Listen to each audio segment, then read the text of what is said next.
and if necessary, destroy media narratives. I'm George Samueli, and it is now time for, yes, the Thursday night live stream from Budapest, where, of course, we are reaching the midsummer's night, and as you know, veterans of the Gaggle know, that's always the time that I start mourning at the end of the year. So we've got some way to go before that, but just to give you a heads up that some of my mourning and dreary pronouncements will be coming shortly.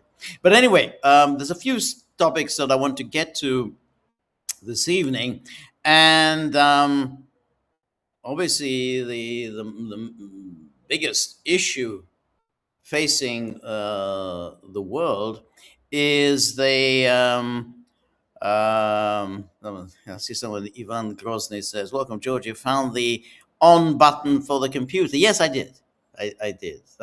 The biggest news of the day is, of course, the horrific tragedy that has befallen our civilization on account of Germany's failure to get a coveted slot on the UN Security Council. So, as you know, Germany has a tendency to find itself as one of the non-permanent members of the Security Council. It happens very regularly that Germany is elected as a non-permanent member of the Security Council, serves for a term of 2 years, and then 6 years later, Germany is yet again voted on the Security Council, serves another 2 years, and then there's a hiatus for 6 years, and then again. It's a regular pattern, and the purpose of it is evidently to show respect for Germany's enormous stature in world affairs, such that it deserves a place on the UN Security Council, but it can't really be a permanent member because, well, it wasn't one of the founding members of the UN, and it was the founding members of the UN, namely the five powers that were victorious in World War II, which is namely Great Britain, France, United States, the Soviet Union, and China. China, of course, was for a while represented by Formosa, nationalist China, and then, of course, in 1971, China's place on the UN Security Council was taken by Mao's Communist China. But those are the five permanent members of the Security Council. They also happen to be the five officially declared nuclear powers. Of course, there are other nuclear powers, but it's vaguely official, non-official, like this, as with India and Pakistan. We kind of know that they have nuclear weapons, but it's it's just simply that they don't take any part in the normal interaction with the IAEA and all the rest. But anyway, and of course, as in the case of Israel, Israel, of course, has never admitted that it has nuclear weapons. Now, but Germany, obviously, because it is the leading power in Europe,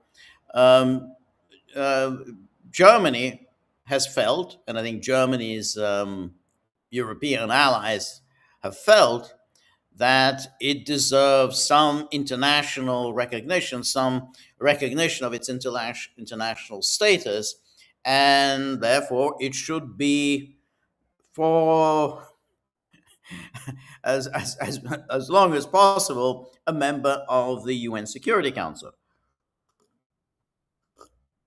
on on on the basis that if it isn't on the UN Security Council, then suddenly Germany might start getting a little bit obnoxious and angry and pissed off and say, hey, well, if we can't get a non-permanent status on the a non-permanent membership on a regular basis, maybe we should start thinking about becoming a great power. Namely, we can start thinking about maybe acquiring nuclear weapons, and that's always been a kind of a red line for everybody. Nobody really particularly wants Germany to have nuclear weapons, but there's always something that um, is a matter of some concern. Just how long would Germany just put up with being in the second and essentially third rank of powers? Because if we say that France and the United Kingdom are in the kind of second rank, then Germany's behind them. Germany's in the third rank. So therefore, the way to keep Germany happy is to have it on the UN Security Council for as frequently as possible. Something similar has similar practices taken place when it comes to Japan. Japan also is nearly always on the UN Security Council, even more frequently than Germany. It's somehow, I think, Japan, I think, has been a non-permanent member of the UN Security Council, I think, 11 times. So that's kind of an extraordinary. That's 11 times Japan has found itself on the UN Security Council. But anyway, in the case of Germany, then 6 years. So it does this two-year stint. Then there's a 6-year hiatus, and then Germany is voted back on, and then serves another 2 years, and then another 6-year hiatus. But in the case of Japan, even the 6-year hiatus doesn't apply. So, but it's taken as a given that that when Germany says, "Well, I think we want to be on the Security Council for the next 2 years," it's accepted that the General Assembly will indeed vote Germany on, because it always has. So next time Germany says, "Well, we want another 2 years," then the General Assembly will vote for it. Well, it didn't happen this time, and to the shock and consternation of many countries, and particularly the NATO bloc countries, to their shock, Germany failed to get voted onto the Security Council. In Germany's place were Austria and Portugal. Now, it was really very, very insulting for Germany, for that its place is taken by, first of all, Austria. Austria is just this tiny country, very much kind of a junior partner, very younger kid brother to Germany. Of course, Germany, Prussia fought a war with Austria in 1866, kept Austria out of Imperial Germany. The Bismarckian Reich was founded in a way with defined itself in opposition to Austria. Austria, were kept out. The son of Austria, Hitler, decided to rectify this and made Germany and Austria a joint state.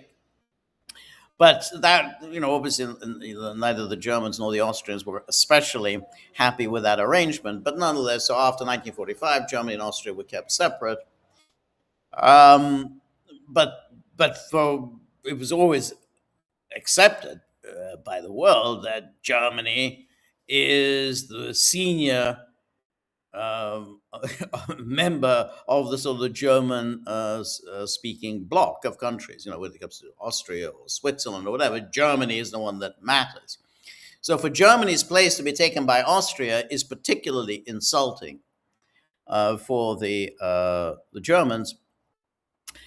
And of course, Portugal is, you know, I mean, it's a no, you know, it's a beautiful country, but not exactly a terribly significant country.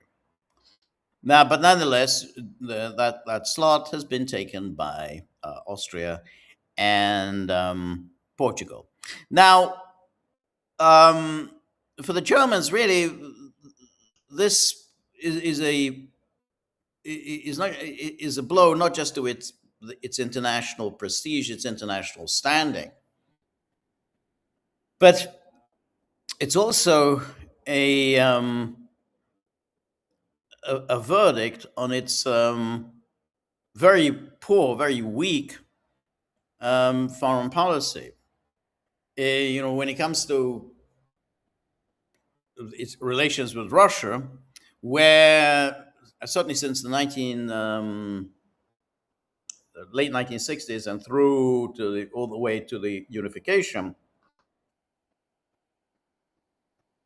Germany was taken to be a very responsible power in seeking to make amends for for the devastation it caused in World War II, and so it pursued um, good relations with the countries to its east, and particularly good relations with the Soviet Union.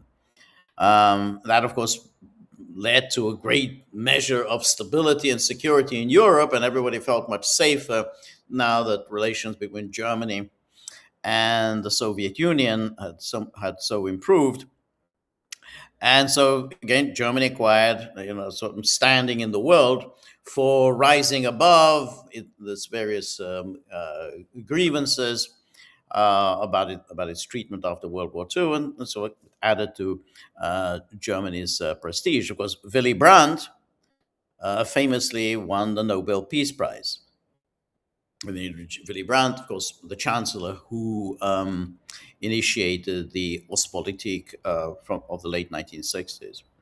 And then even after the reunification, um, Germany still enjoyed a certain reputation for statesmanship. You know, as I've often said, and you know, which I think should be remembered, that on October the 3rd, 1990, the day of the reunification of Germany, Helmut Kohl sent a telegram to every head of state in the world to say that henceforth only peace will emanate from German soil.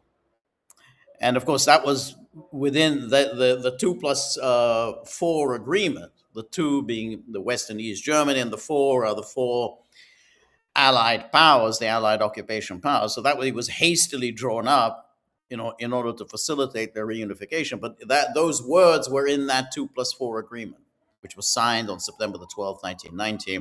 Henceforth, only peace will emanate from German soil. And for a while, that seemed to be the case. That was only a very superficial reading of German foreign policy, because in truth, Germany almost immediately after the reunification launched its essentially its war campaign against Yugoslavia that led to the destruction of Yugoslavia. Germany led that, but the rest of NATO joined in. And the policy was obviously catastrophic, and Germany bears more responsibility than anyone else. But because everybody else in NATO was in on it, the full reckoning with Germany has not been taken. But in more recent times, Germany has been in the lead of NATO in pursuing this a very anti-Russian policy, and particularly the policy of using Ukraine in order to inflict a devastating strategic defeat on Russia.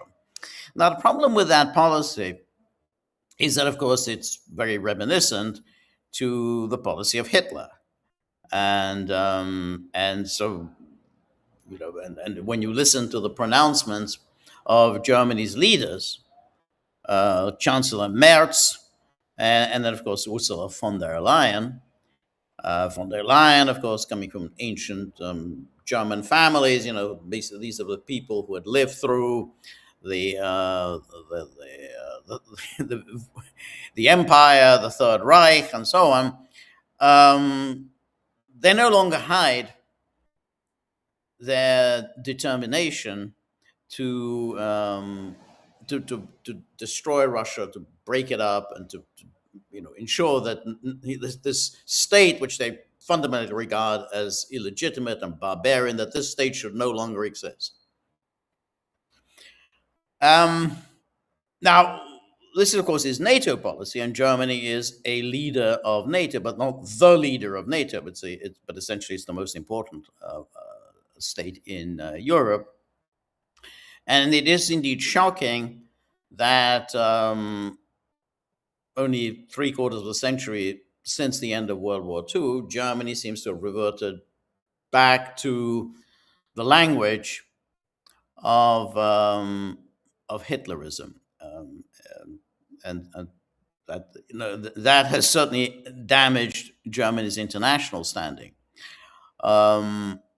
And particularly, I mean, this is it's not just its rhetoric, but the delivery of weapons, and therefore the Germany is responsible once again for bloodshed in Ukraine, where Germany inflicted horrific slaughters, massacres during World War II.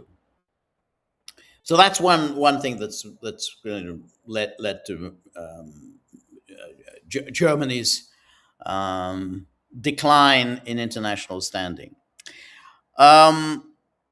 But then, of course, there was the other issue, which was the Middle East, in which Germany has adopted a fiercely pro-Israel position. Now, what Germany does whenever these issues are brought up, they say, well, we have a special responsibility to Israel because of what we did during World War II, and then, namely the Holocaust. Well, okay, that's certainly an argument, but it's very striking that Germany never makes that argument about, well, what about all the other horrors and atrocities that you inflicted on other people than the Jews? I mean, how come you never feel any responsibility for that? Why is it only Israel that you feel this particular responsibility? You seem to have no qualms at all about all the Russians and the Slavs and everybody else that you slaughtered on the Eastern Front. That that never seems to worry. The 27 million citizens of the Soviet Union that were killed during World War II. Well, that you don't seem to worry too much about that. You don't even worry too much about what you did in Poland or in Greece. or in Yugoslavia, or everywhere else where the Wehrmacht went on an absolute rampage during World War II. So, since you don't feel any great guilt about that, why only guilt when it comes to Israel? It's where the special responsibility you have, but you don't have a special responsibility for Greece. I mean, during the time of the sovereign debt crisis, I'm sure everyone remembers those days in 2010, 2011, the sovereign debt crisis, and the Greeks did indeed think, well, we kind of suffered a great deal at the hands of the Germans in World War II. We didn't get one penny of compensation from Germany, you think, hey, maybe the Germans can help us out to deal with the sovereign debt crisis. And the Germans said, nothing doing. You're not getting anything from us. Um, recently Poland presented Germany with a bill for, I think, €1 trillion for the devastation that Germany inflicted on Poland during World War II. And Germany came back and said, well, we don't really owe you anything because you signed a waiver on your claims with East Germany in the early 1950s. And that's it. That binds us. The waiver on your claims. You settled it with East Germany. That's good enough for us. So we don't owe you a penny. This is quite a remarkable argument for Germany to make, because Germany had never accepted the principle that East Germany, the DDR, represented Germany. On the contrary, throughout the Cold War, the Bundesrepublik, the Federal Republic, always insisted that it and it alone spoke for all of Germany. The East Germany had no right to speak and sign any agreements on behalf of the whole of Germany. Only West Germany had that ability. So it's remarkable how now suddenly Germany turned around and said, well, say there's a waiver on your claims. I mean, it's East Germany basically accepted that that was it. That it owed you no more money, so that's good enough for us. We don't owe you anything. So essentially, Germany's approach to the Middle East is saying, well, we have the special responsibility towards Israel.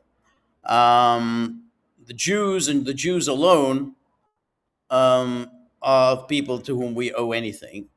We don't owe anything to anybody else. And therefore, this will guide our foreign policy. The logic is completely idiotic. Even if you accept that, okay, that they have this unique responsibility towards um, towards the Jews and therefore towards Israel. So again, very questionable. Really, Israel represents the Jews? Really? What about all the Jews who live outside of Israel? Far more Jews live outside of Israel than live in Israel. Israel doesn't speak for them. Not to mention, many Jews around the world don't like Israel, and certainly and are very antagonistic towards the idea that Israel somehow represents them. So why does Germany have a particular responsibility towards Israel? So that's another thing. Now there's also a question of, well, Israel is and has been involved in wars against its neighbors. Now, leave aside then for the time being, the rights and wrongs of that, though clearly creating a state for the Jews in that part of the world where basically the Jews really had no roots at all, other than going back a couple of millennia, but essentially it was a transplanted state, and that led to wars with its neighbors. But in those very wars, one key ingredient was the contribution of Germany, because it was Germany who basically pursued this policy against the Jews and drove the Jews out of Germany. That Germany is then responsible for the transplantation of Jews in the Middle East, and that of course led to all the wars with its neighbors. So that means that essentially Germany is very much responsible for the wars that have been devastating in the Middle East now 80, 90 years. So if Germany is going to take the position that, well, we have a special responsibility for what we did, then the logic would say, well, okay, then your special responsibility consists of your making sure that there's no wars there, yet you try to do everything you can to make sure that there's no more killing. That you, Germany, have been responsible for an awful lot of killing. Killing that took place a long way, long time ago, a long, far, far away in Europe. But nonetheless, it's the consequences of that have been felt in the Middle East. In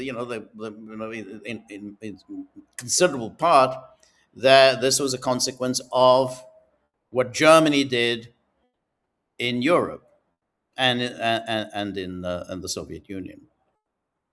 So if you say, okay, well, what's Germany's responsibility? What Germany's responsibility then would be to ensure that wars are ended and that peace and reconciliation are fueled in the Middle East. But instead of that, Germany has taken a very one-sided approach and has wholly, unconditionally, unambiguously taken the side of one of the parties in the Middle East, rather than you know few sponsor reconciliation. Germany has um, encouraged one side, financed and enabled one side. Now, so which it's kind of a strange thing for you. If you bear special responsibility, then why is your special responsibility to take only one side of this conflict, in which you yourself have done a great deal to fuel, and particularly as the Palestinians really had nothing to do with any of that. I mean, whatever happened in Europe and the policies of the Nazis towards the Jews and so on, that had nothing to do with the Palestinians. They had to live with the consequences. But Germany has ensured that these consequences get more and more dire. Because Germany, really, after World War II, was one of the main sponsors of the State of Israel and has continued to support and bankroll Israel. So, as I say, these are the one people that Germany feels apparently responsibility for, and takes this very one-sided view and continues funding. No funds for anyone else, but funds for the State of Israel.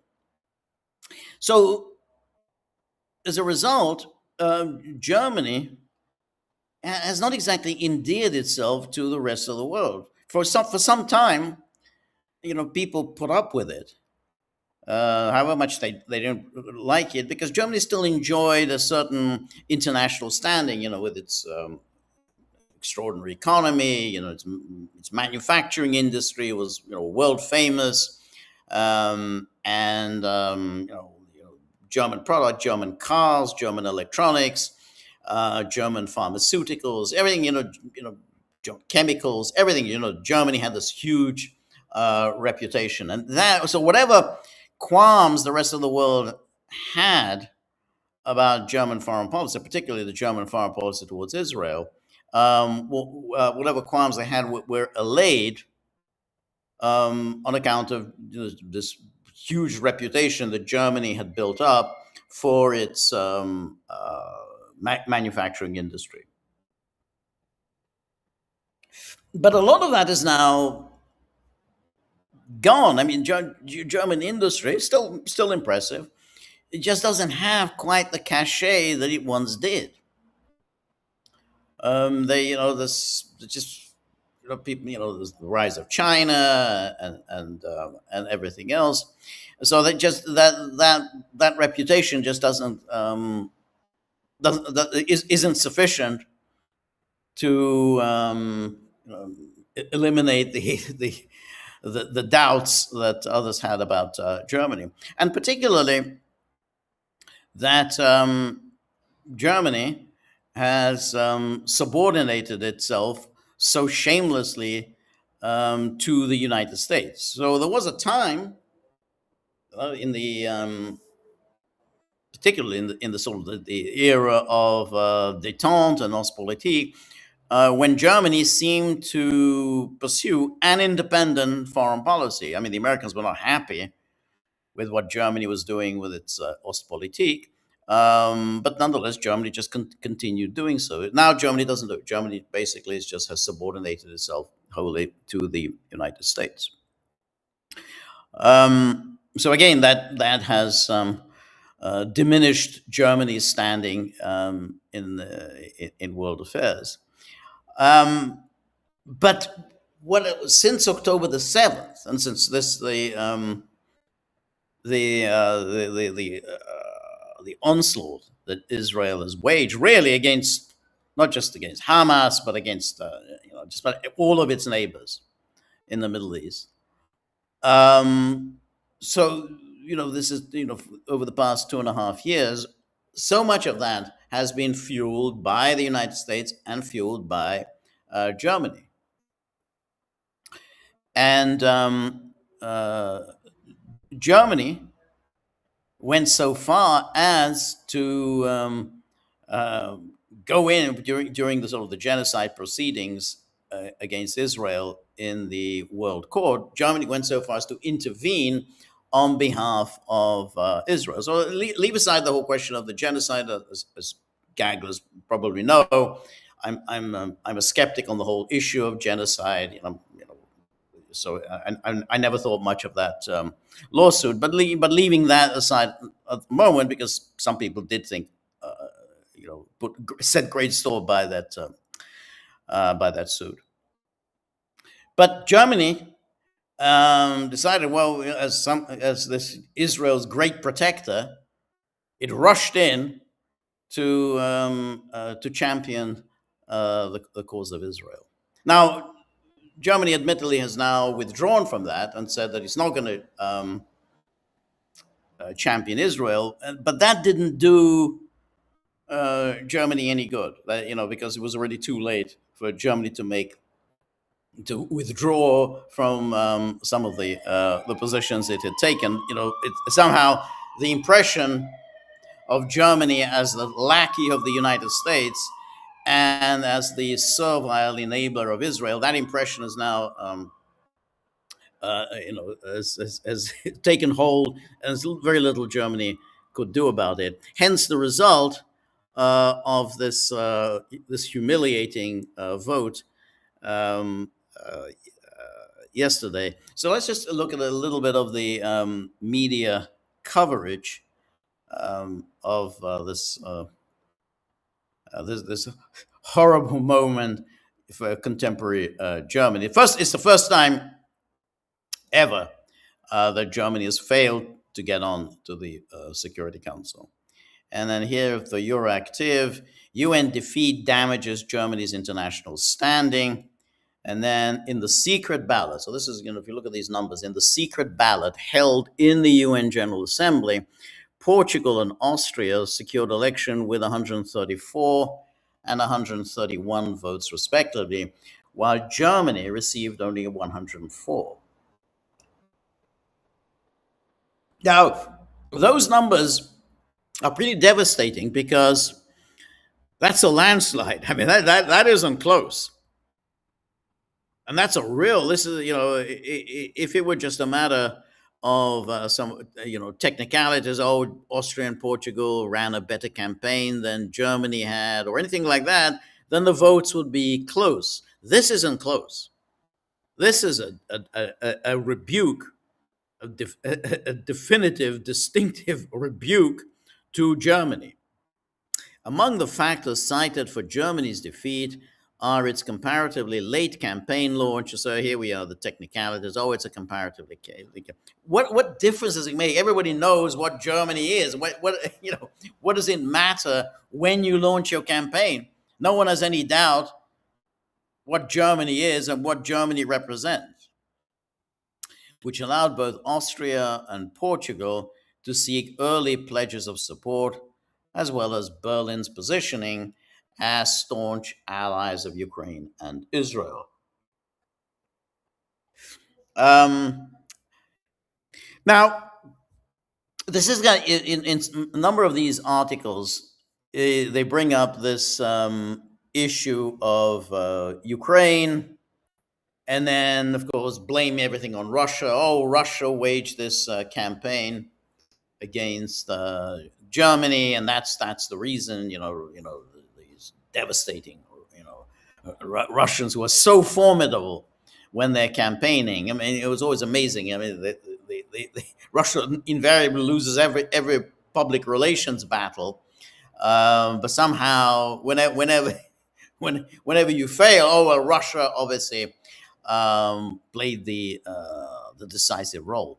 Now, of course, it's complete nonsense for the obvious reason that Austria and Portugal are as anti-Russian as anybody else in Europe.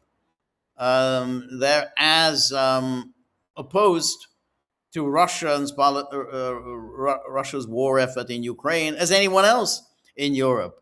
Portugal is, of course, a member of NATO and therefore follows the NATO foreign policy. Austria is, of course, not a member of NATO, but Austria is a member of the EU. So Austria follows the EU policy on Russia and Ukraine, and Austria does it very vociferously. Austria is extremely hostile to Russia, so much so that Russia has, on a number of occasions, raised objections to Austria's supposedly violating the terms of the 1955 neutrality treaty. So in 1955, the Soviet Union withdrew from Austria. Austria had been as much under Allied occupation as Germany had been, but in the sort of post-Stalin thaw, the Allied powers, including the Soviet Union, withdrew from Austria. Austria became a sovereign state. But the condition for that was that Austria would be neutral. Had to be absolutely strictly follow the principle of neutrality. That means not joining any military blocs. But of course, Austria is a member of the EU. EU is by no stretch of the imagination a neutral body.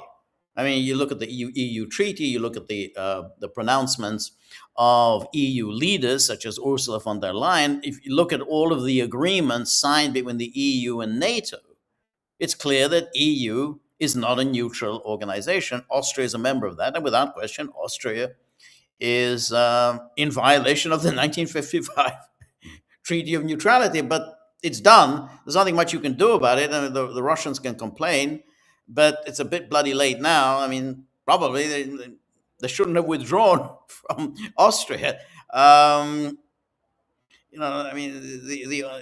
mean, Russia should know from its own history that the Austrians are notoriously perfidious and don't stick to their agreements and will always betray the Russians or stab the Russians in the back. And there are many, many examples of that, most notably in the Crimean War, when the Russians were at least expecting Austria to support them, or at least to maintain neutrality while Russia fought of Britain and France, but instead Austria supported Britain and France. But so, that's that. But anyway, the point is just simply that when it comes to policy towards Russia and Ukraine, Austria and Portugal are as dyed-in-the-wool and Russophobes as Germany is.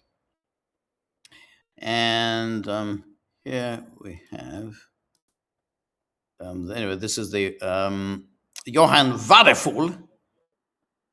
Johann Wadefull, he's Germany's foreign minister, said Russia opposed Germany's candidacy because Berlin has become Kiev's most important supporter. So this is part of it was Russia what did it.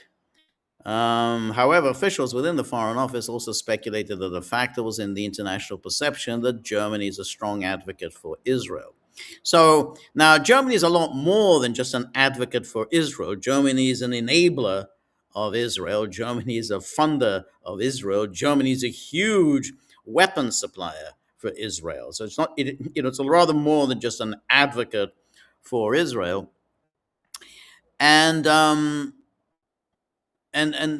issue that Berlin is the Kiev's most important supporter. Well, um, though that I mean, obviously, it is true that the Russians do take great umbrage about what Germany has done in Ukraine, obviously, because the Russians still have bitter memories of World War II.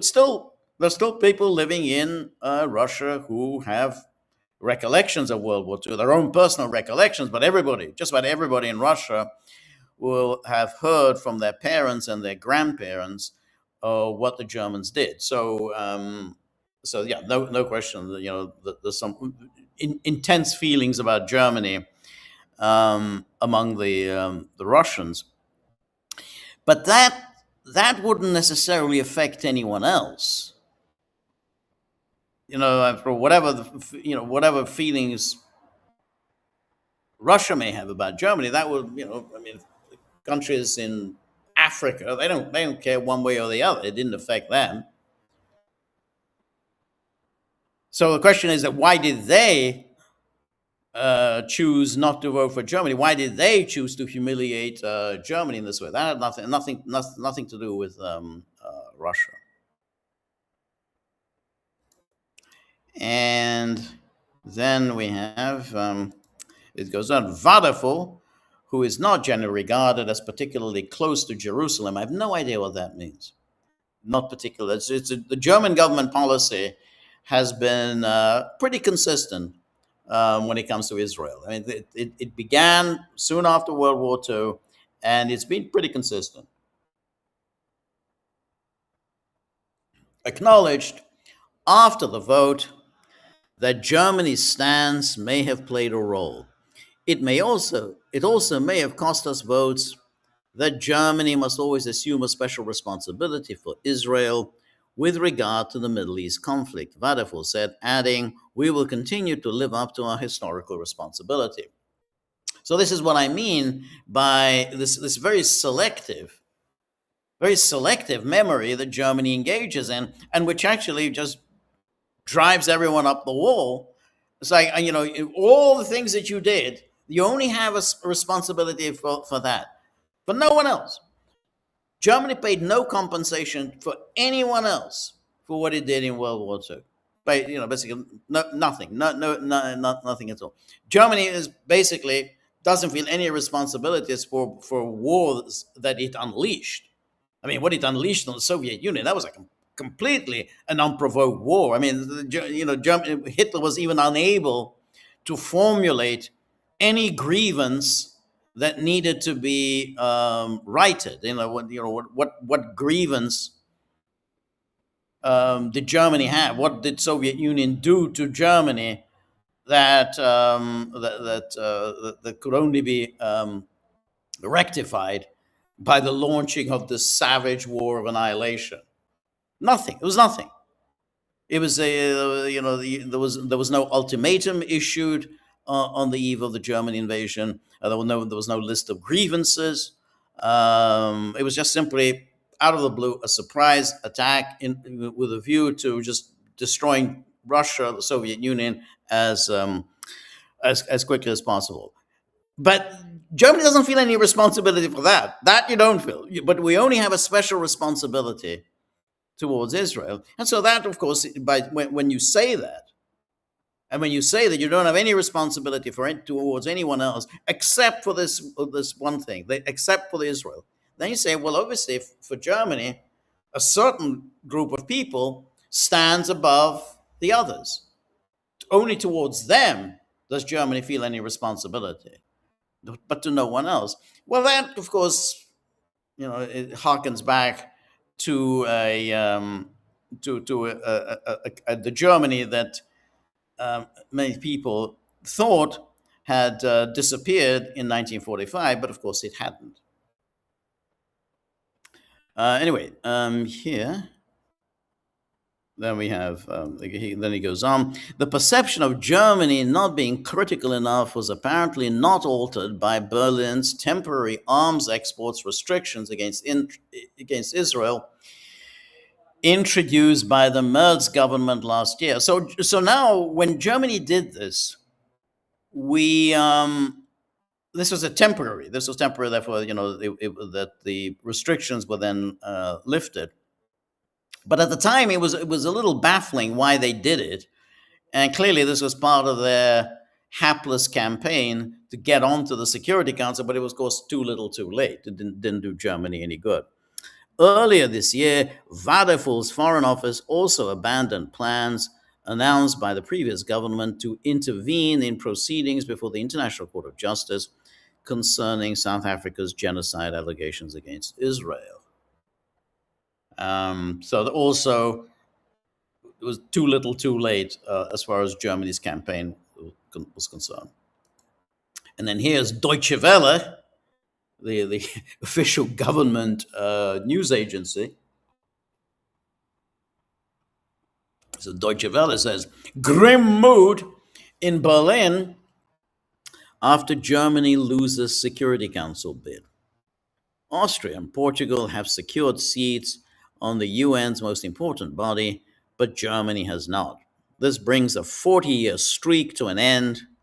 It's the most severe foreign policy defeat yet for the coalition government. It's probably the most severe foreign policy defeat for post 1945 Germany, because basically post 1945 Germany had been quite successful in its foreign policy accomplishments. It set itself very limited goals. It operated very, very carefully, very cunningly, tried to give as little offense as possible, try to work with others, to show that, Germany has turned the page, not going to go back to its bad old days.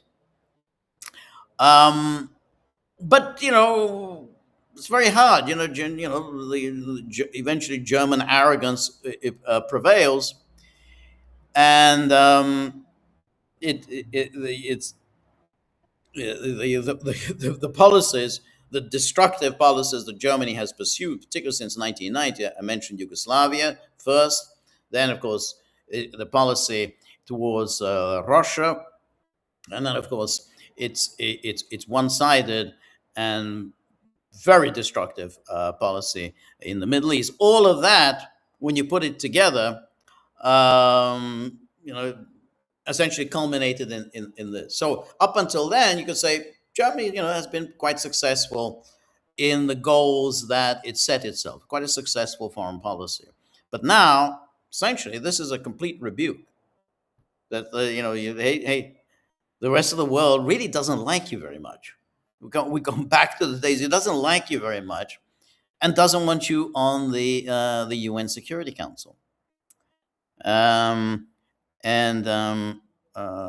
So here we have the Deutsche Welle. And then Wednesday's decision in New York was the most severe foreign policy defeat yet for the coalition government. And then, speaking with ARD television several hours later, Vadeful acknowledged as much. He even revealed that he had considered resigning in the event of a defeat, but ultimately dismissed the idea. I have nothing to blame myself for, said the CDU politician.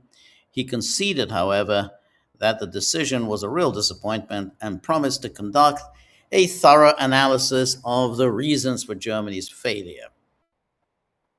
And then we got this typical liberal claptrap that you get from Deutsche Welle. Critics, especially from Germany's opposition parties, have argued that the government cuts to once reliable development aid are to blame. Now, this is wonderful that said, especially Germany's opposition parties. Now, the Germany's main opposition party is, of course, the Alternative for Deutschland party, because it actually is leading in the polls.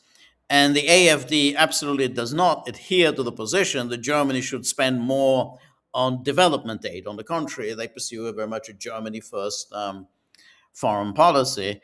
And so they don't want to throw away taxpayer money on pointless endeavors. But so therefore, they only regard opposition parties are, the Greens, kind of the left party. They because this is Deutsche Welle. They're the only ones who have any kind of legitimacy. The AfD, maybe the biggest party in Germany, but it has no legitimacy, so we don't have to pay too much attention to what they say. It's a view shared by non governmental organizations like ONE, which advocates for investment in Africa. Okay.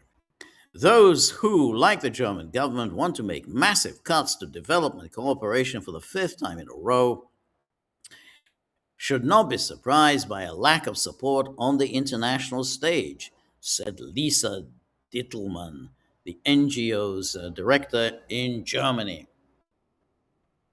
And then other critics see Germany's belated application, its hesitant campaign for the candidacy, as decisive factors. Again, that make it something technical.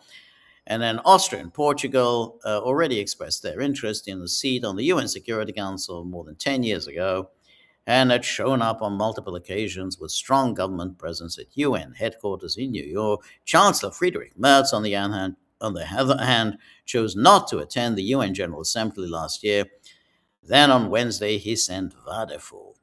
Now, all of this is utter claptrap for the obvious reason, because everybody knows who Germany is. I mean, you don't need to campaign as if somehow, well, I mean, people have forgotten about us. So it's like, yeah, it's a given that, like clockwork, every 6 years, Germany makes its application for a seat on the UN Security Council, and every 6 years, Germany is voted onto the UN Security Council. So it was everybody knew that 6 years have elapsed since Germany's last stint on the UN Security Council, that Germany will expect to be once again on the UN Security Council. So therefore, there was no need for some kind of a long campaign. Merz didn't have to show up at the UN General Assembly. Apart from anything else, and this is, one should remember, which people seem to have forgotten, the current president of the UN General Assembly is, of course, Germany's former foreign minister, Annalena Baerbock. And it was, in fact, she herself who had to announce the result of the UN General Assembly vote. So it's not as though there was no German presence in New York. There was a German presence. Germany's last foreign minister was there presiding over the UN General Assembly, so everyone was very well aware of Germany. But again, they here Deutsche Welle has to sort of dig around among stupid excuses as to why Germany got this humiliating, the derisory vote to get on. And then we have here, on the topic of international law, however, Germany's relationship with Israel is perhaps much more important. Like many other countries, Germany has become increasingly critical of the Israeli government's actions in Gaza following the Hamas-led terrorist attack on October the 7th, 2023. Oh, that's right. So that's the reason why Germany didn't get onto the General Assembly voted down Germany's application, because Germany was just too critical. No one has even noticed that Germany has been particularly critical of Israeli government actions. It's, as I say, it was just simply belatedly. I think Germany made a few gestures, like temporarily cutting off arms deliveries for Israel, but it was temporary. But Deutsche Welle says, like many other countries, Germany has become increasingly critical of the Israeli government's actions in Gaza following the Hamas-led terrorist attack. Well, it's news to everyone else. Most people. rightly say Germany is Israel's enabler, always has been. Berlin has also been worried about the recent attacks on Lebanon and the US Israeli war against Iran, and yet Germany has consistently rejected sanctions against Israel, citing Germany's historical responsibility towards Israel. This, of course, all of it is, of course, highly misleading because Germany was very supportive of the US Israeli war on Iran. We talked about this a couple of weeks ago when Chancellor Schmerz made some snide comments about the United States and about how, well, it's easier to get into a war, it's much harder to get out. And so it seemed as if he was criticizing what Trump was doing. And then, of course, Trump went, did his usual thing, just lost his temper and went on a truth storm, sent out one truth after another, denouncing Fred Mertz and telling him that, hey, you need to pay a little more attention to your own country rather than what I'm doing. But initially, Mertz was very supportive of U.S. and Israel actions, and last June, when the U.S. and Israel launched their attack on Iran, Mertz famously said, "Oh, Israel is doing our dirty work for us." So he was very, very excited about what U.S. and Israel did on Iran, and then of course, during the upheavals in Iran earlier this year, at the beginning of the year, he was declaring, the Iranian regime is done. These are its last days. It's on its last legs, and condemning. And initially, at least, he was quite excited about the U.S.-Israeli attack. Then, of course, once it became clear that U.S. and Israel will have difficulties achieving their objectives, then he started getting cold feet. But again, he didn't condemn what U.S. and Israel were doing. He just said, well, it's easier to start a war than to finish it.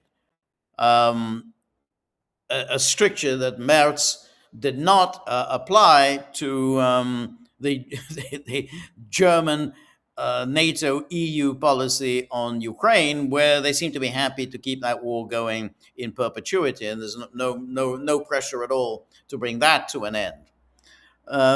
Anyway, so Deutsche Welle suggesting that somehow Germany was critical of U.S.-Israel policy in Iran is so misleading, so dishonest.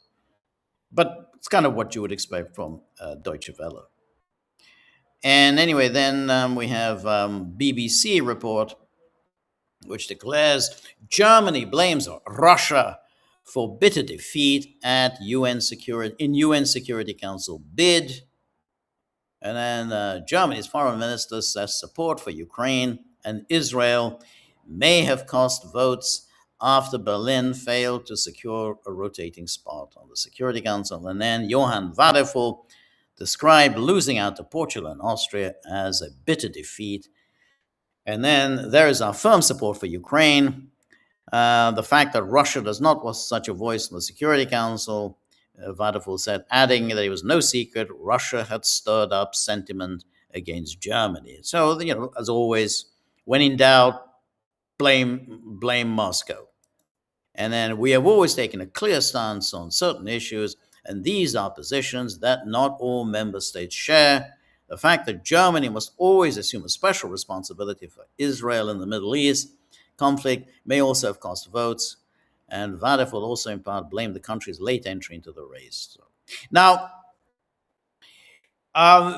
when he says these things, like we have the special responsibility, and they always say this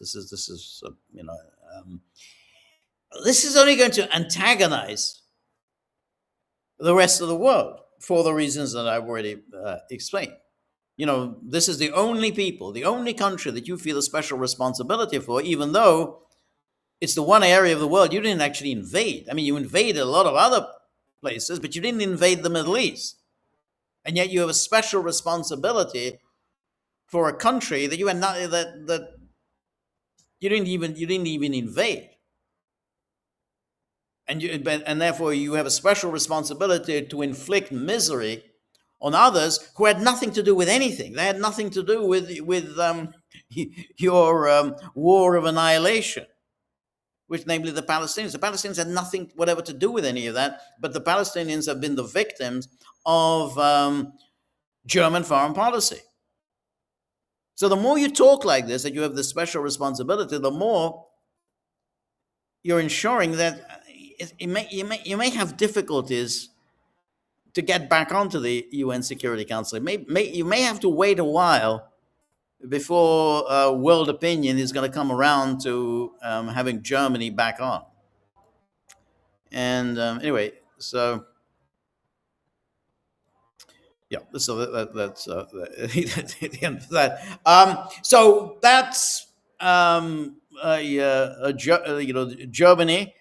Probably, as I said, I think this is a real, uh, uh, um, it's a real failure on Germany's part. Its biggest failure since 1945. As I say, up until then, probably undeservedly, but nonetheless, Germany has maintained itself as a nation in good standing. People admired it for its great economic strength, its having put the past behind it, its apparent willingness to make amends for what it had done. As I say, this is always a very superficial reading of German foreign policy, but nonetheless, that superficial reading had served Germany well. But now Germany has been rejected, and I think the German politicians become. I think they're realizing that this is a real failure. This isn't just a failed campaign or anything like that. This is a a real rebuke to Germany. There's another topic that I want to get onto. Let's see if I can just, um, which is that Hungary, the new Hungarian government, has now made a major reversal to the foreign policy of Viktor Orban, particularly on the issue of Ukraine's accession to the EU. So, if you recall, Viktor Orban had pretty much said that under no circumstances will Hungary support Ukraine's accession to the EU. Now, he put forward a number of reasons for it. Obviously, most important of it is, hey, you bring Ukraine into the EU, you bring the war right into the heart of the EU, a very obvious point. But then, of course, there was the question of Ukrainian agricultural products swamping the European markets, wiping out of business Hungarian farmers, but also Polish, Bulgarian farmers. So that was another issue. But there was also the question of the treatment of the Hungarian minority of Transcarpathia. So you call Transcarpathia, had been a part of historic Hungary. After World War I, it had been transferred to Czechoslovakia, and then following World War II, this Transcarpathia was then incorporated within the USSR, and then, of course, after the breakup of the USSR, it became part of Ukraine. Now, that's just one issue. That was without question, there was Ukrainian suppression of the cultural and linguistic rights of the Hungarian minority. Now, no one in the EU basically gives a rat's ass about the Hungarians any more than they give a rat's ass about the Russian minority in Latvia or the Russian minority in Estonia. I mean, it's just they don't care. But nonetheless, they had to the EU because it was based on uh, unanimous decision making, particularly on such a fundamental question as accession to the EU by new member states. On such an issue, there had to be unanimity. And so, however much the rest of the EU said, we want Ukraine, please bring Ukraine into the EU, they had to take into account Hungary's objections. Now, what the new Magyar government did is essentially to abandon all the other, in a way, much stronger arguments against having Ukraine in NATO. I mean, I think the most obvious being, hey, you know, you bring Ukraine into not NATO, sorry, Ukraine inside the EU. You bring Ukraine into the EU. You bring the war right into the heart of the EU. The EU will effectively be at war, in actual, real, direct war with Russia. I mean, it's a matter of common sense. So EU won't just be facilitating this war. EU won't just be financing, underwriting, arming Ukraine. The EU will be a combatant in that war. Fairly obvious point, and that was Viktor Orban's point. Magyar, however, he had no real problems with any of that. The only issue was the treatment of the Hungarians. Well, that was very nice because then essentially that gave the green light for Zelensky. He said, "Well, if that's the only issue, and you're not asking me to end the war, you're not asking, that I have to negotiate something with the Russians or anything like that. Well, if that's the only issue, that the Hungarians' linguistic and cultural rights be recognized, fine. Give me the piece of paper and I'll sign it and say, yeah, we'll treat the Hungarians a little bit better." And once he agreed to that, then Magyar said, "Okay, well, we have no problems at all. Let's begin the EU accession process for Ukraine." So this was always obvious that this is what he was going to do. But essentially, I mean, it was that he had narrowed the issue down to the linguistic cultural rights of the Hungarians of Ukraine, and that was going to be an easy one for them to accommodate. One should also say that these demands that supposedly Ukraine will now accept, these demands for recognizing the Hungarians' linguistic and cultural rights, these demands were actually formulated by Viktor Orban and Peter Szijjártó. So none of this has anything to do with him. I mean, he Magyar, and that foreign minister Anita Orban. I mean, they're claiming, "Oh, we achieved so much. We've done so. We fought ferociously for the Hungarians." I mean, they didn't do anything. These demands, there were these 11 demands that supposedly now Ukraine is going to accommodate. Those 11 demands were formulated by Viktor Orban. Anyway, here's the story.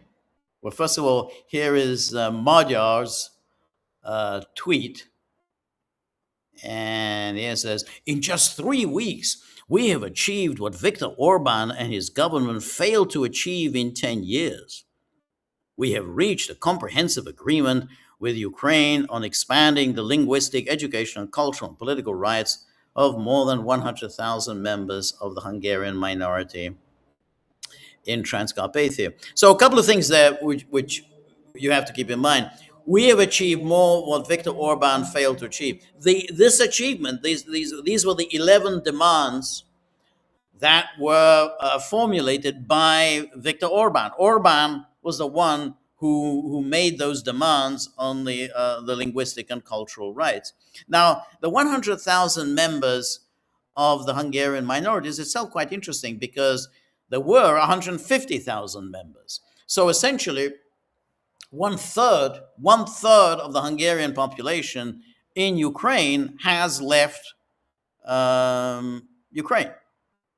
And I think, you know, in some of the media stories, they in fact make the point, well, you know, there are actually more Ukrainians now living in Hungary than there are Hungarians living in Ukraine. I think there are more than 100,000 Ukrainians living in Hungary. So again, Viktor Orban, who supposedly was this great ally of the Kremlin's, actually he kind of opened the gates to Ukrainians coming to Hungary. There are, you know, Ukrainians are everywhere in Hungary.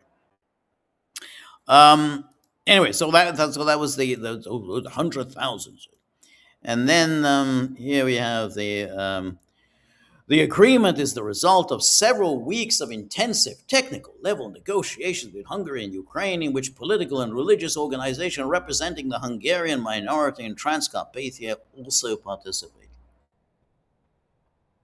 Gosh, several weeks. He had just said,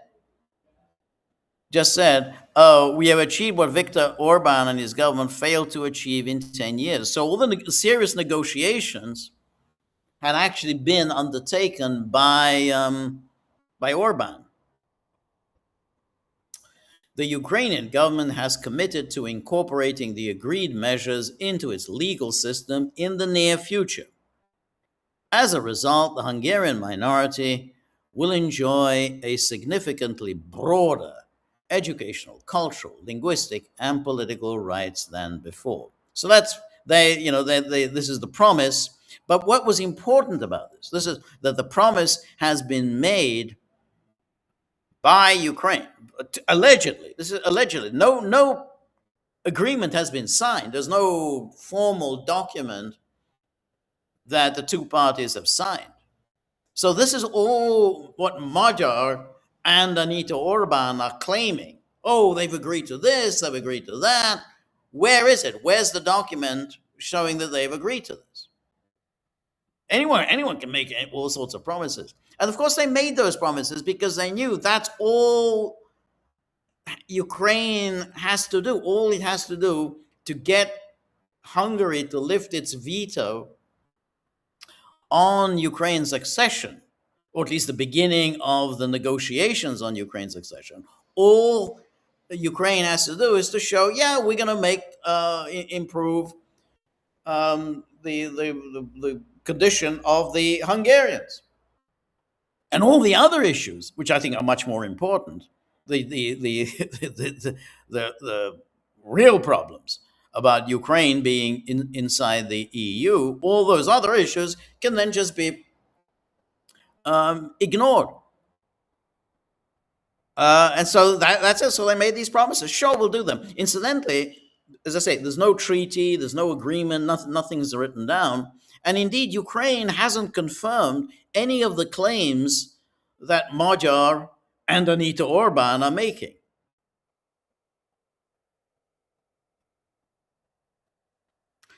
And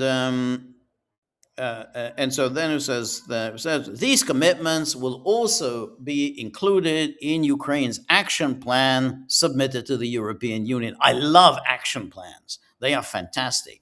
You know, you say, well, here's an action plan. We're going to go ahead and engage in actions, and it's all going to be part of a plan, and that together will comprise an action plan. I mean, nobody does anything. All you have to do is show Brussels that you have an action plan, and Brussels says, "Yeah, we really like your action plan. Just keep doing what you're doing and implement the action plan." If this happens, the Hungarian government will support the opening of Ukraine's first accession cluster. Hungary continues to oppose accelerated EU accession. If Ukraine succeeds in closing all 33 accession chapters within the next 10 to 15 years, Hungary will support Ukraine's accession subject to a legally binding referendum. Now, this all seems like Hungary is taking a hard line on Ukraine's accession, but of course that's actually the position of the EU currently. That's also a position of Germany's. Well, we there's not going to be accelerated. We're not going to accelerate Ukraine's accession. We're going to begin the process. And then, if Ukraine is closing all 33 accession chapters within the next 10 to 15 years, Hungary will support Ukraine's accession subject to a legally binding referendum. Well, that's whenever that happens, and I mean, the referendums are there to be rigged. Anyway, that's he says, and then not content with that, Magyar also posted a video on Facebook and a message on Facebook. It says, "I bring you some huge news. In 3 weeks, we managed to achieve what Orban Viktor couldn't do in 10 years. We have reached a full agreement with Ukraine on expanding the linguistic, educational, cultural, and political rights of 100,000 Hungarian minorities. The agreement is the result of several weeks of intensive Hungarian, Ukrainian expert level negotiations." And then it's a great pleasure that I can announce one day before the Day of National Togetherness that the Ukrainian government has agreed to translate the negotiated measures into its legal system in the near future. And with this, our compatriots in Transcarpathia will have much broader educational, cultural, language, and political rights than before.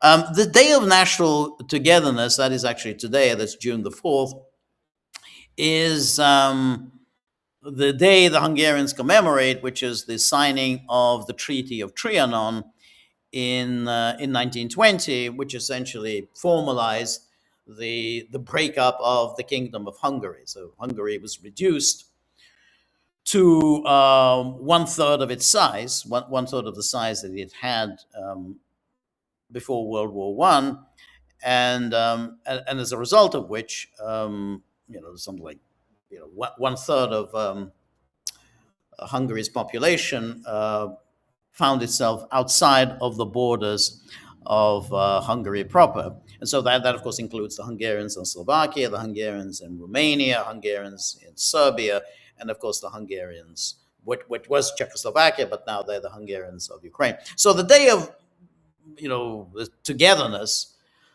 that Magyar is talking about, that's today. That's the commemoration of this, what the Hungarians regard as a day of national tragedy, the end of the Kingdom of Hungary, and the end of the historic Hungary. So again, Magyar has nothing to do with any of that. I mean, Magyar was just simply, a kind of an apparatchik who moved through the ranks of Fidesz, in many ways,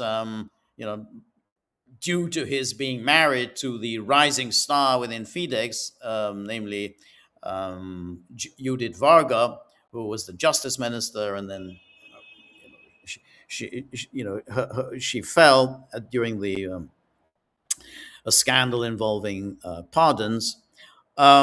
That's pretty much what he but he contributed almost nothing to anything. He contributed very little to the negotiations over the rights of the Hungarian minority, and indeed yesterday, or I think earlier this week, when he was in, we talked about this on Tuesday, when he was in Germany, and he talked about the special relationship in Hungary and Germany, because Hungary was there, in 1989, and that, which when he cut the barrier separating Hungary and Austria, and then the East Germans could come through Hungary into Austria and then into the Federal Republic. And somehow Magyar talks about this as if somehow he had anything to do with any of that.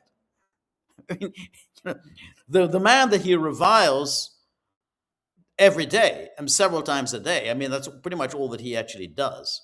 The man he reviles, which is Viktor Orban, he actually did have something to do with what happened in 1989. But neither Magyar nor the deputy prime minister, Anita Orban, had anything to do with any of that. And then, so anyway, because Hungary continues to support the accelerated negotiations to join the EU, and then so on. And then here's Anita. Important milestone has been achieved in the Hungarian-Ukrainian talks on minority rights. Building on this agreement, we now have an opportunity to open a new chapter in our bilateral relationship. Hungary's approach is clear, principled on minority rights, constructive in dialogue, and committed to practical results. This is the direction in which we want to develop a more predictable and constructive relationship with Ukraine. Constructive, somehow we're going to be constructive. Anyway, and then here is Euronews, and Euronews says Hungary has signaled its intention to lift its 2-year-long veto on Ukraine's bid to join the EU. And then this is after Magyar announced a deal with Kiev. And then he says, so then he talks about this is his announcement. And then about the first cluster known as the fundamentals, because it covers the rule of law, human rights, and the judiciary, is the first and last to be opened in the complex process. And then still, Magyar reiterated his opposition to fast-track Ukraine's accession, a position shared by multiple member states. Exactly. It's a position shared by multiple member states. And so anyone who's kind of seizing on this, but Hungary hasn't really signed off on Ukraine's accession to the EU. No, the crucial thing was to begin this this fake process of negotiations, and then down the road we can fudge, whether it's a fast track or whatever, because Chancellor Schmerz is going to be the dominant figure here.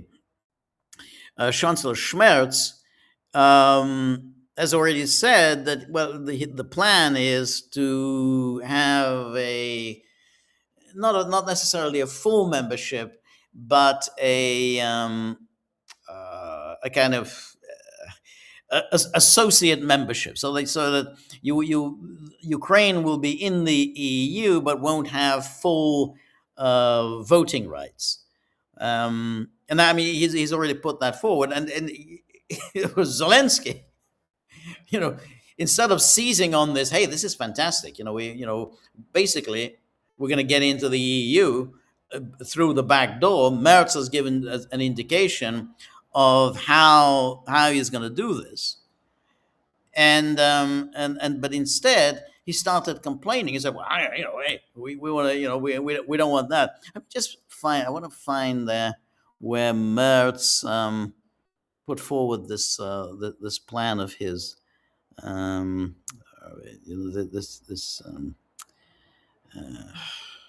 Because typically enough, Zelensky said, "Well, we want full membership." Here we are.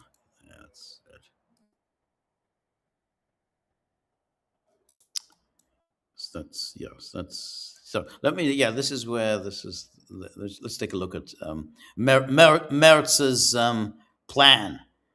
Merz, whose Germany has just been humiliatingly rejected by the UN General Assembly. So here we are, and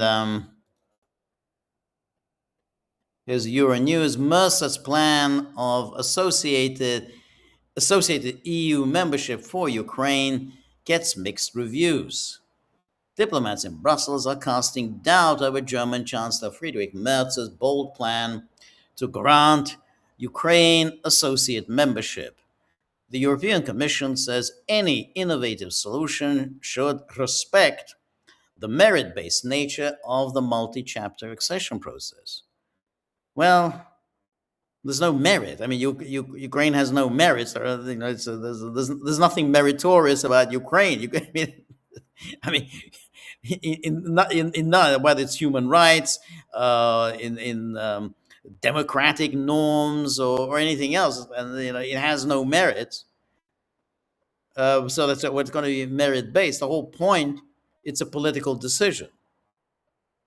Anyway, Merz's groundbreaking plan to grant Ukraine associate membership in the EU has received mixed reviews, with questions raised about its legality, feasibility, and political implications.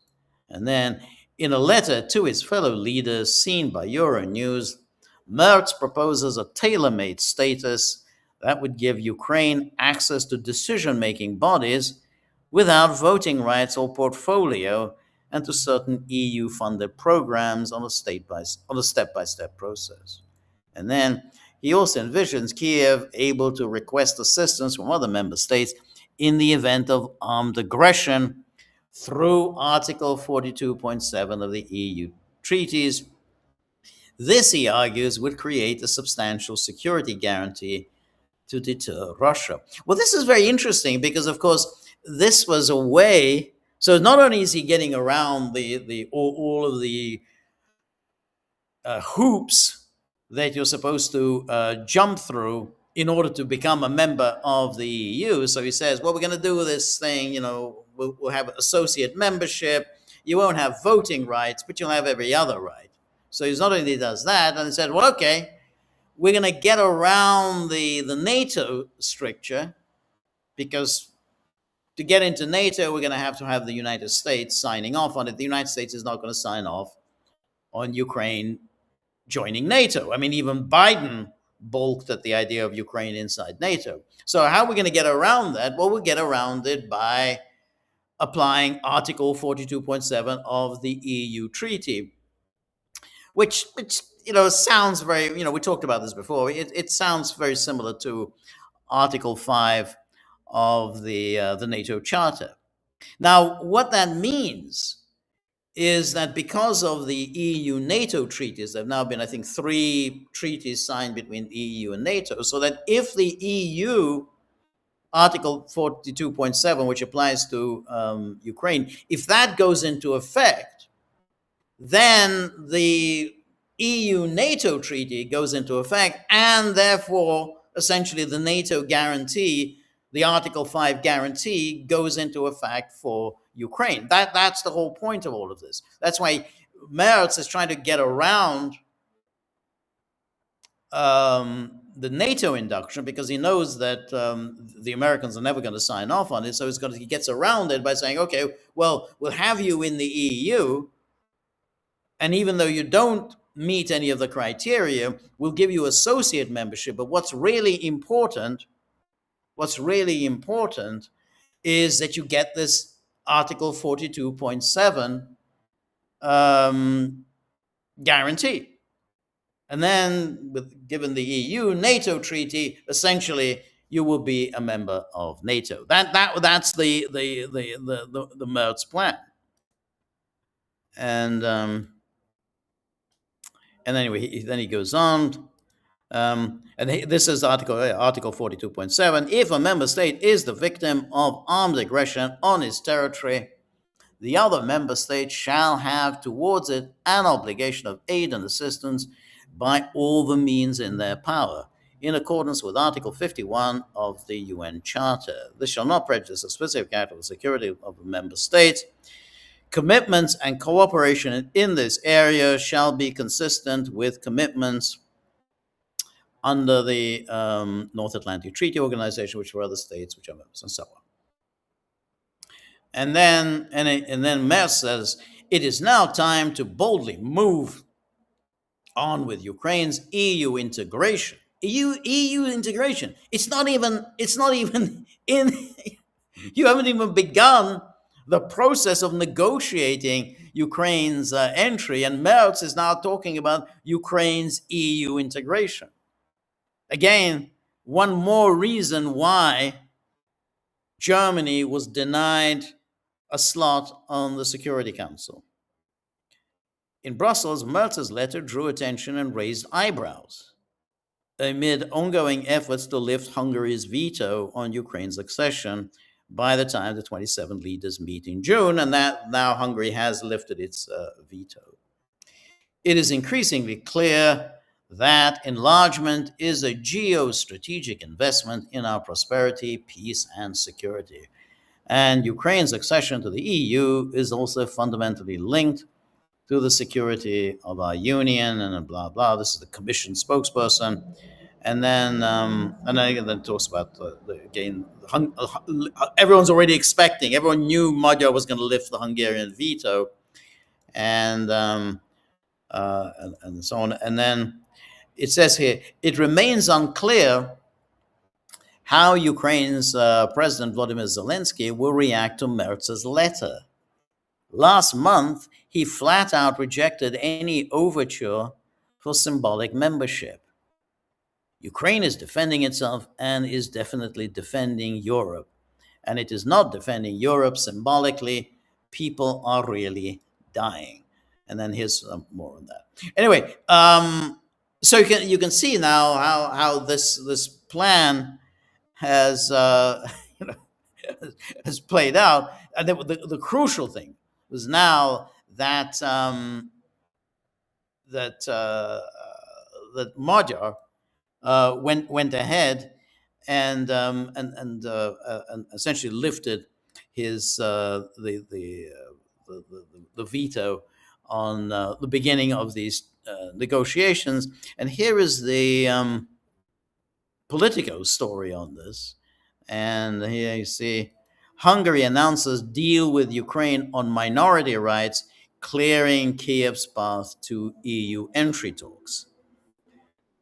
And then here we have Ukraine's Foreign Minister Andrei Shibiha said, "Thank you to the Cyprus presidency for its leadership in advancing Ukraine's EU accession process. My gratitude goes to all EU member states, the European Commission, and EU institutions for their unwavering support. I also appreciate Hungary's constructive engagement. We are opening a new chapter in Ukraine-Hungarian relations, one built on mutual respect, trust, and our shared European future." Now, what's missing? What's missing in this comment? Notice he thanks, first of all, the Cyprus presidency for its leadership in advancing Ukraine's EU accession process. Then he thanks the EU member states. Then he thanks the European Commission and EU institutions for all their unwavering support. And then he says, I also appreciate, very nice, he also appreciates Hungary's constructive engagement. Well, that's very good of you, constructive engagement. We are opening a new chapter in Ukraine-Hungary relations, one built on mutual respect, trust, and our shared European future. Now, what is missing here is any commitment that Ukraine's going to do anything at all for the Hungarians.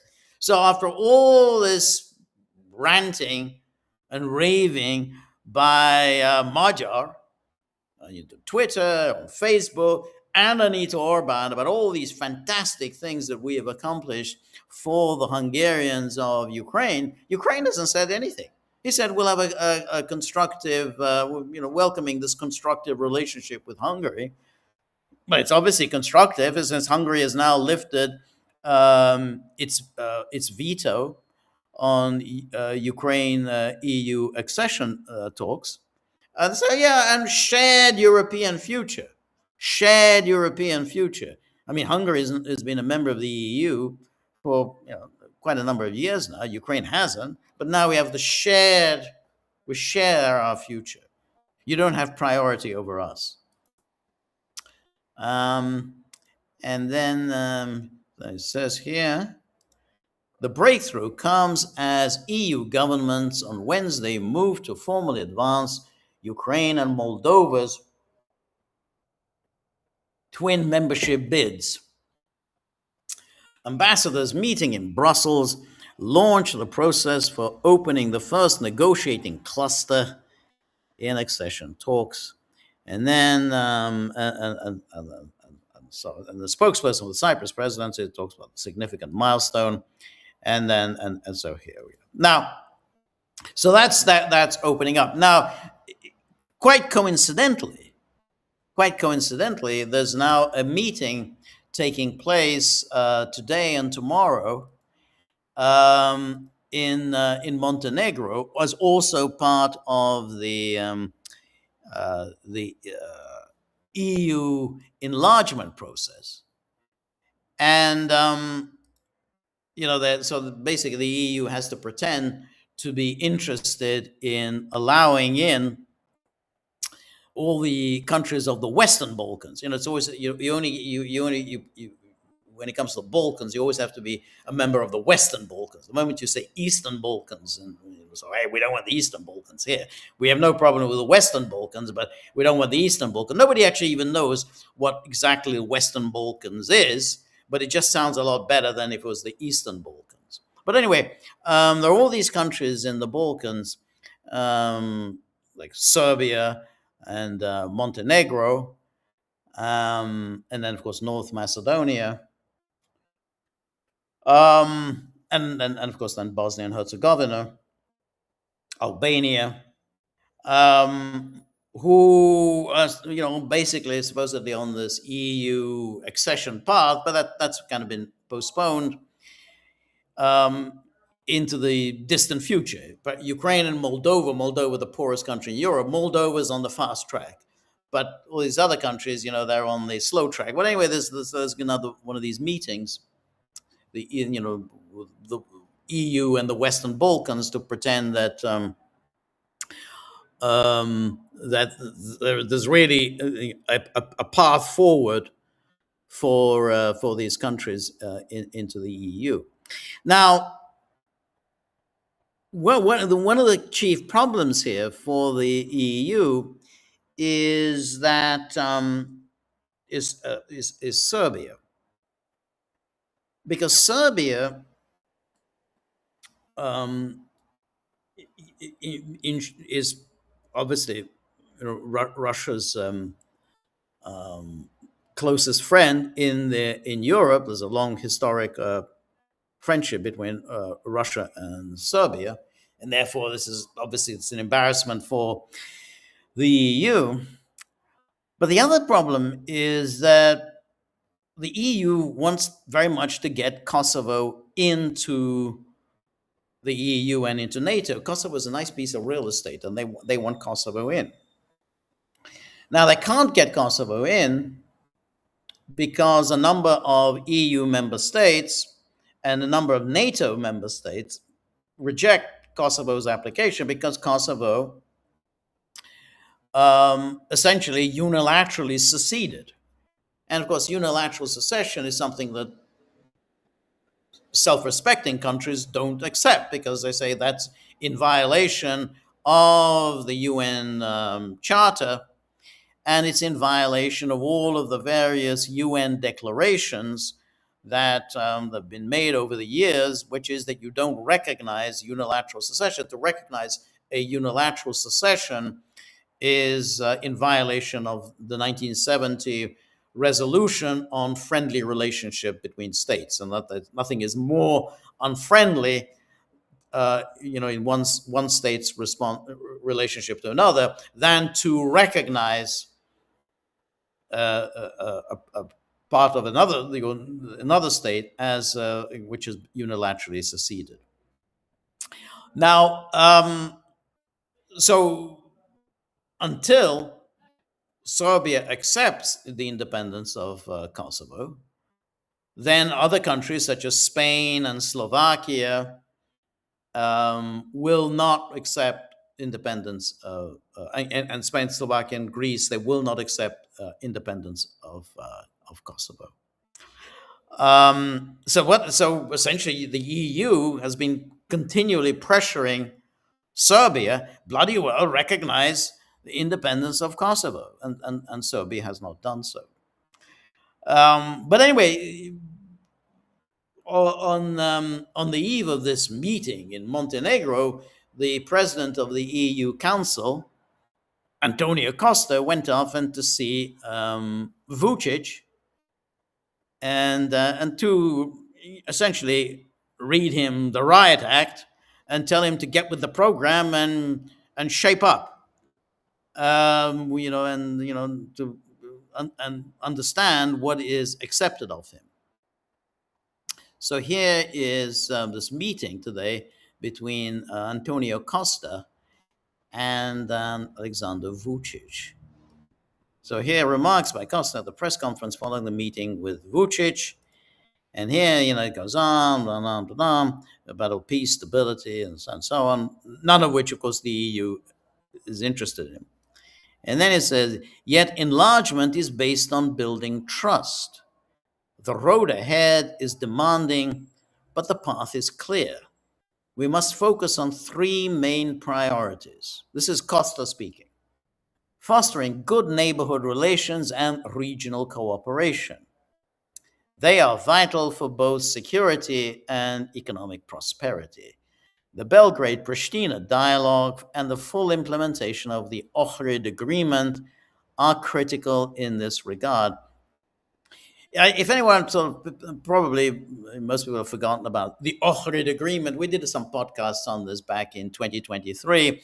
It's a mechanism essentially for Serbia and Kosovo to, quote, normalize their relations at preliminary to Serbia recognizing Kosovo's independence. So, according to the Ohrid Agreement, Serbia commits itself to not opposing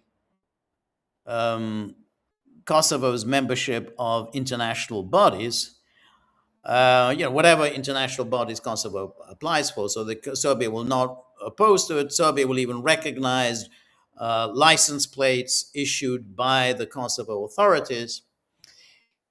And in exchange, Kosovo will somehow recognize, the autonomy of Serbian political institutions in Kosovo. I mean, none of that is ever going to happen. There's just Kosovo is not going to recognize any political institutions of Serbs inside Kosovo, because Kosovo is always nervous about this what Serbia might do, because it seceded unilaterally, and therefore they're always nervous that that this tolerance that Serbia has displayed towards Kosovo may one day come to an end. So there's no way Kosovo is ever going to recognize any Serbian political institutions inside Kosovo. So the Ohrid Agreement was always null and void, and but it's something that the EU pretends, we got the Ohrid Agreement, but it's not going to happen, because basically Kosovo is not going to recognize any political institutions for the Serbs, and and therefore the Serbs have no real obligation whatsoever to allow Kosovo to join international institutions, so they can, whatever, sporting authorities or the European Council and so on. And basically, they have no business being there, because Kosovo is a fake state. It's a non-existent state.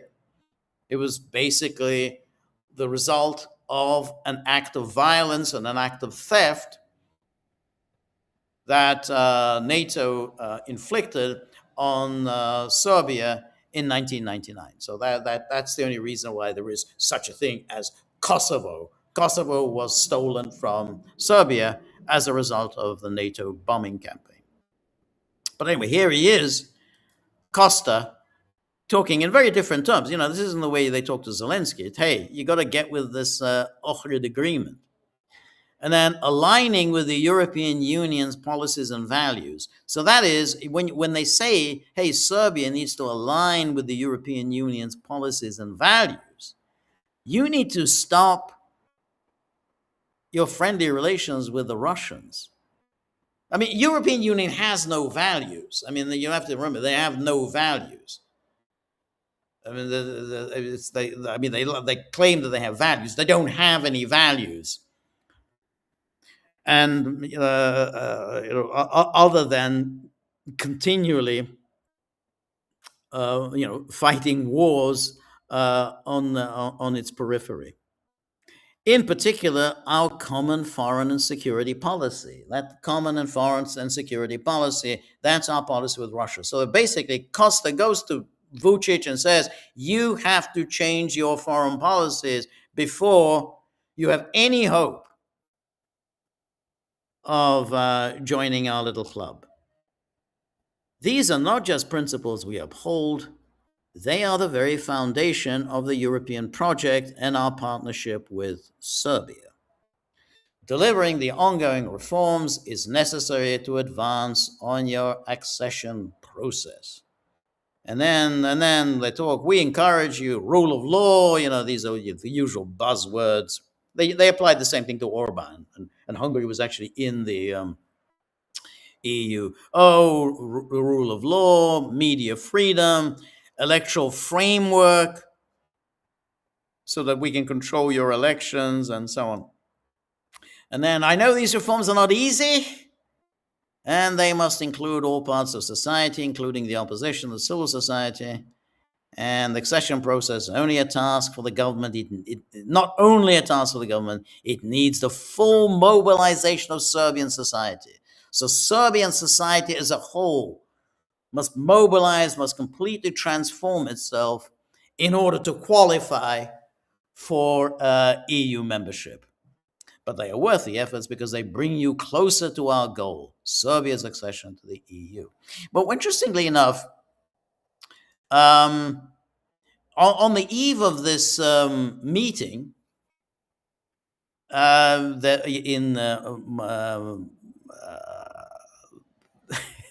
in Montenegro, there was some kind of quasi terrorist or threatened terrorist event that tried to keep Vucic out. Now, what exactly happened is as yet unclear, but clearly there was an attempt to ensure that Vucic does not show up in Montenegro.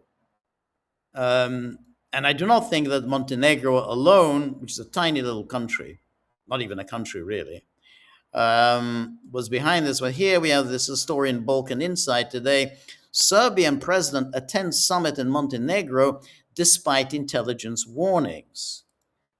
Serbian President Vucic arrived in Tivat, Montenegro on Thursday to attend the EU Western Balkans Summit.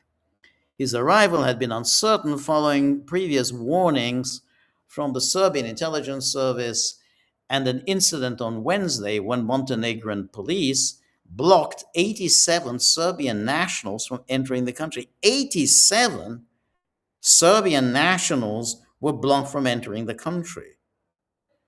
It sounds of it like very much of an act of provocation to ensure that Vucic does not attend. And then the Serbian intelligence service said it had advised Vucic not to go to Tivat due to the hostile activities of foreign intelligence services and criminal clans in Montenegro. Well, what are these? Which foreign intelligence services? Adding that the existence of a high-level security risk has been established.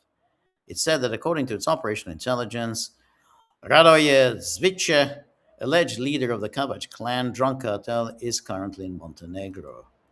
And then here is this is the Serbian intelligence service. Contrary to all standards of professional conduct and responsible cooperation, the security assessment that was repeatedly requested from the host country security service in Montenegro was not provided to us. However, on Wednesday, Vucic said he would go to Tivat despite the warnings. I'm going to Montenegro because it is very important for me to represent Serbia there, Vucic said, adding that he had given his word to Ursula von der Leyen and Antonio Costa that he would go to Tivat. And then commenting on yesterday's ban, he said, as for other matters, this is the ban on those 87 Serbs. As for other matters, I will speak about that in Montenegro to their face. Everything I have to say about all these various games in which Serbia is portrayed as a little Russia,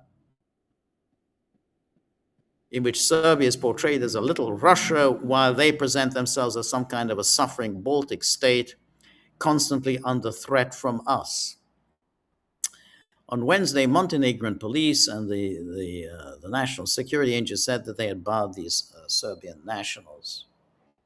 And then, I said, police said those detained at the airport were carrying a banner that read, Serbia wins, which is associated with Serbia's ruling Serbia Progressive parties. In recent months, it has been used as a response to the Students Win banner displayed by supporters of student-led anti-government protests. Now, if you recall, I spoke before about what I think is a plan by a variety of Balkan countries to put together an anti-Serb military alliance. I mean, obviously Croatia is going to play a key role in this. Kosovo is obviously going to play a key role in this. And it looks to me like Montenegro is also going to be playing a key role in this. So this whole event, this arrest of 87 Serbian nationals for what? Because they had some kind of a banner? What the hell does it matter? And in any case, why believe anything that the Montenegrin authorities were doing? But it was clear that the plan was to make sure Serbia does not attend this meeting. And it seemed like, on the face of it, that it almost succeeded because the European Commission said it had taken note of the decision by the Montenegrin border authorities to deny entry to certain individuals from Serbia on security grounds in accordance with national legislation. We are monitoring the situation at border crossings with Serbia and call for a return to normal procedures in order to prevent further disruptions. So the Commission seemed to sign off on this. And anyway, here we have the Foreign Ministry of Montenegro said on Thursday it was receiving multiple reports from Montenegrin citizens that they had been denied entry or detained at border crossings. We have also received numerous inquiries through the Embassy of Montenegro in Belgrade from citizens and their family members who state that they were held at border crossings or denied entry into Serbia. So you can see here, they're kind of creating a crisis, and quickly throwing it back at Serbia, that somehow the Serbs are the ones who had provoked all of this. And here, and you can see that even this the president, the Speaker of the House of Parliament in Serbia was in on whatever this scheme was. There's Barnabic, that we've talked about her before. It here said that Serbia's Security Information Agency said that a trip to Montenegro posed a high security risk. So the Serbian Security Information Agency advised him not to go. The trip to Montenegro posed a high security risk due to the alleged activities of a foreign intelligence services. And then it says, and then despite the warning, Serbian Parliament Speaker Ana Barnabic, she's a former prime minister, a lesbian, which is kind of an unusual for Serbia. Ana Barnabic said Vucic intends to attend the summit in the coastal town of Tivat. Barnabic said she had urged the president to reconsider the trip, but that he had rejected the suggestion. So I think we may find out more about all of this. However, knowing the machinations of NATO and the EU and the intelligence services, a lot of obviously the various intelligence services, and that means they're all who are all working with MI6 and so on are involved in this. Um, as I say, there's clearly some move here to to take Serbia off the chessboard. It's a great annoyance for the EU and NATO to have uh, a country that still has friendly relations with Russia right there in a key strategic location in the Balkans. And Serbia is, of course, much bigger and much stronger than its neighboring states. So that all adds to the EU's annoyance. Anyway, let us now turn to our Gaggle locals board. These are the people who maintain the dogs, in the life to which they have become accustomed. And these are the Gagglers, the people who make this the Gaggle community a financially solvent one. But above all, they want to ensure that the dogs are well fed and well taken care of. So really appreciate Gagglers. Thank you so much, everyone who contributes. And as I always say, if you want to ask me questions, if you want me to address your comments, if you want to interact with me, please join our community, the gaggle.locals.com, because that's the only way to do it. I mean, I don't see the comments on the YouTube board. So please, if you want, if you want to address comments to me, whatever, critical, negative comments, whatever, join our community, the gaggle.locals.com. And here we have, so here we have Summer Petros, because Summer Petros was on Tuesday. He made some comments which I didn't see, and I said to him that, well, I didn't see your comments, but please post your comments on Thursday, and I'm going to try and address your comments. And so he's now posted the comments. So Summer Petros says, George, what is your opinion and how does it present itself to the Hungarian public, the recent behavior of new ministers of the government who seem increasingly intolerant of criticism, shouting and gesticulating during debates in the parliament? Visually, it looks disturbing to me, but what do Hungarians think? And then he follows up, Summer Petros follows up. Additionally, when Prime Minister Magyar went to confront the state president over his refusal to resign, as directed by Magyar, he actually ordered police to deal with a few rowdies who were shouting opposition to him outside the presidential residence.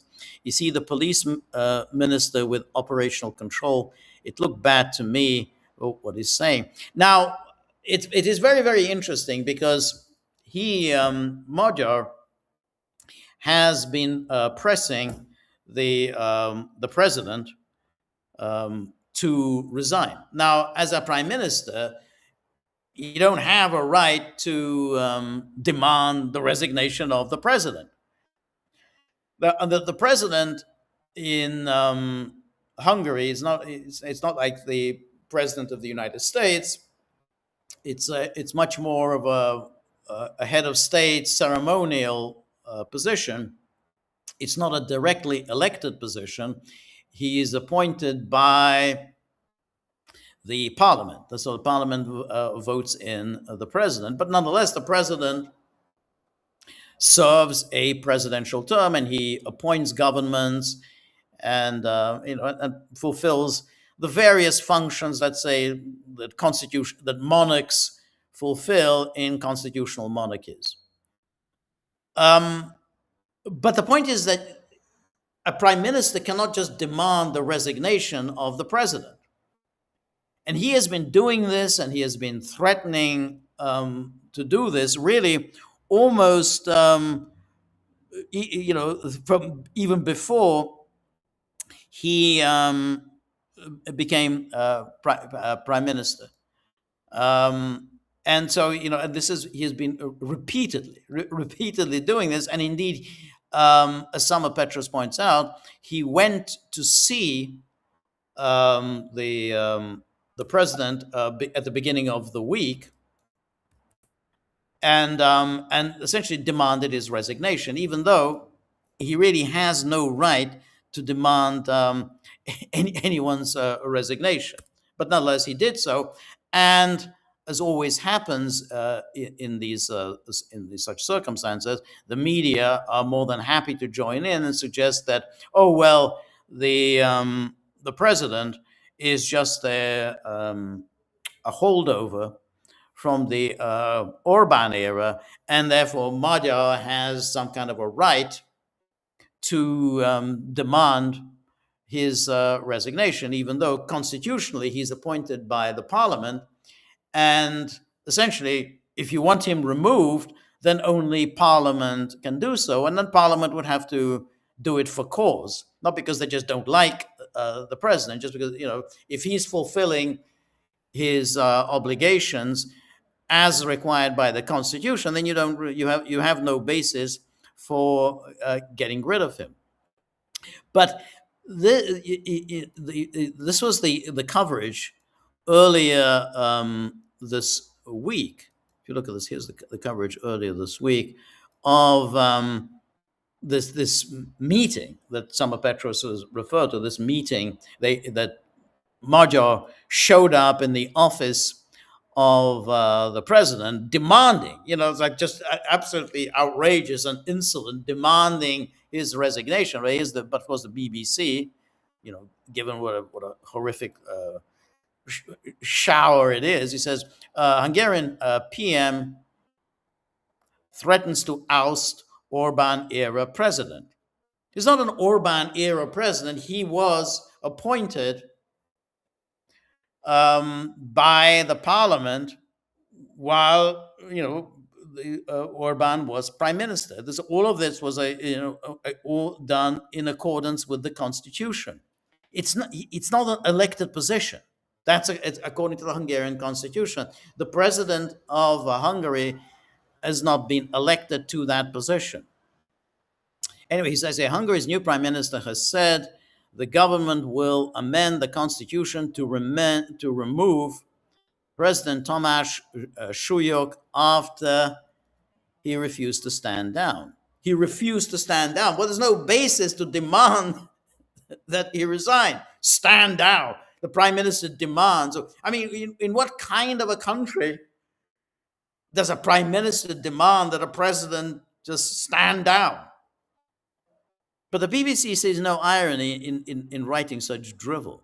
Peter Magyar pledged to remove Súlyog and other key figures appointed by his predecessor, Viktor Orban, after his landslide win in April. Now, this is a very confusingly constructed sentence because it suggests that his predecessor, Viktor Orban, appointed, in other words, he removed Súlyog and other figures appointed by his predecessor, Viktor Orban, after his landslide. So it was after his landslide win that Orban appointed Súlyog to this position. Now, obviously, it didn't happen after the election. It happened already a long time before the election. But also, he wasn't appointed by Orban. A prime minister doesn't have the power to appoint a president. He was appointed by the parliament.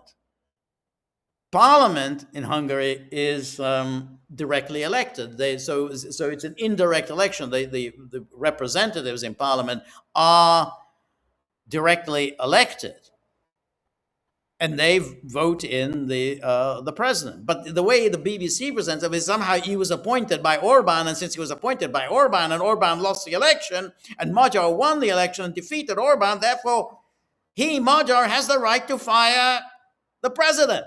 That's what the BBC says. This is a sort of the kind of cretinous reporting you get in the BBC.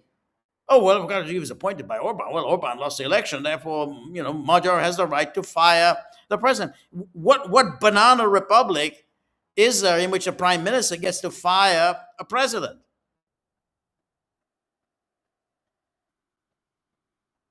And then he says here, Magyar has accused the president of serving Orban's interest and has repeatedly called on him to quit, most recently setting a deadline of the 31st of May. Who cares what Magyar says? He can declare whatever he likes, that, oh, he was serving Orban's interest. He didn't serve Orban's interest.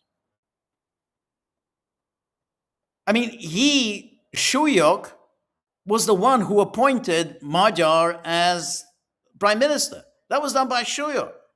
Súlyog never appointed Orban because his predecessor, Súlyog's predecessor, Katalina Novak, she was forced to resign over the whole scandal over the pardons. And then the parliament voted in Súlyog as her replacement. But that had nothing to do with Orban, but Súlyog had never even appointed Orban. So Súlyog, the only government Súlyog has ever appointed was that of Magyar. Anyway, so blah, blah, as accused, and then it goes on. Súlyog, who was installed in February 24, he wasn't installed, he was elected.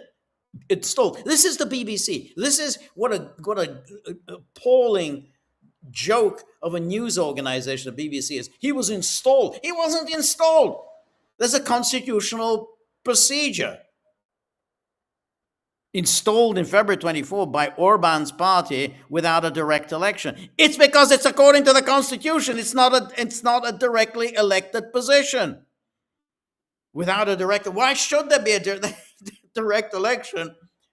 That's not according to the constitution. The government is appointed as a consequence of an election, but the president is an indirectly elected position. He has refused to resign because, well, why should he resign? He's refused to resign because Magyar has no right to fire him. He has refused to resign, saying he intends to serve out his 5-year term. The standoff leaves the new government facing a constitutional clash with a remnant of the previous regime. He wasn't a remnant of the previous regime. Orban's Fidesz party has called Magyar's demand an unlawful ultimatum. Well, that's what it is. It's an unlawful ultimatum. And then he says, Euronews, Hungarian government to amend constitution. Now it says, in order to get rid of Súlyog, the constitutionally appointed president, well, Hungarian government intends to amend the constitution to allow removal of a president. Well, that's good. Well, that's entirely in accordance with democracy and constitutional government. Well, we're just going to amend the constitution. If we can't get what we want, then we'll just amend the constitution, and then we can fire whomever we want. And then it says here that at a press conference outside the Sándor Palace, Prime Minister Magyar outlined Tamás Súlyog's failings and announced plans to amend Hungary's fundamental law to allow for his removal. So just amend it. Okay, and then he says he has proposed amending the country's constitution to allow for the removal of the president.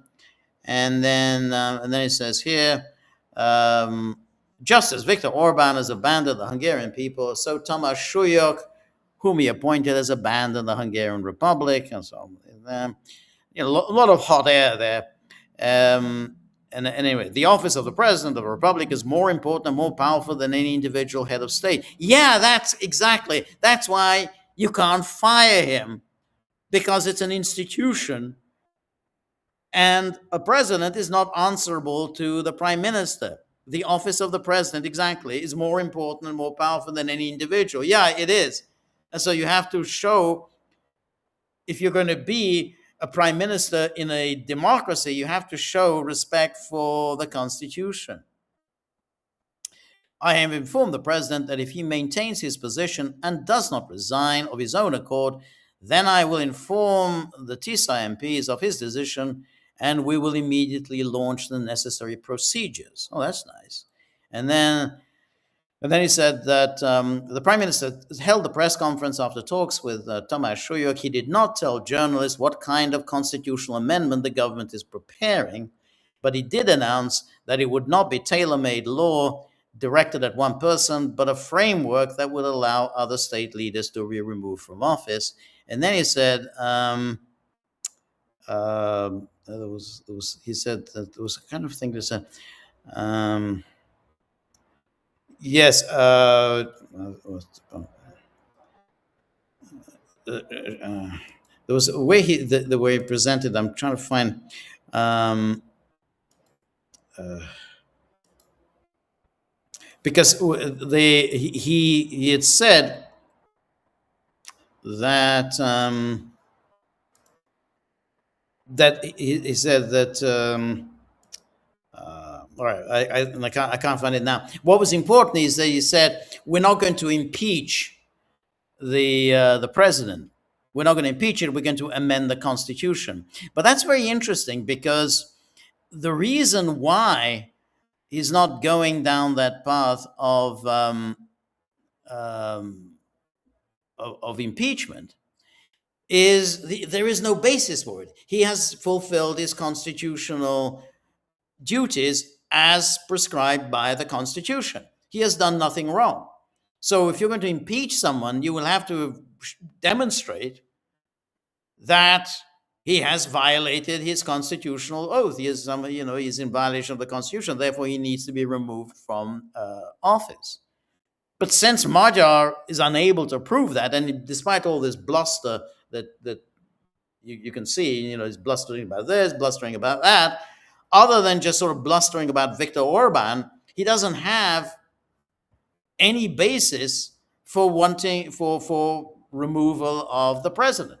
So then he said, okay, well, we'll amend the constitution so that we can just get rid of him, and that's it. We'll have a constitutional amendment, and then we'll get him out.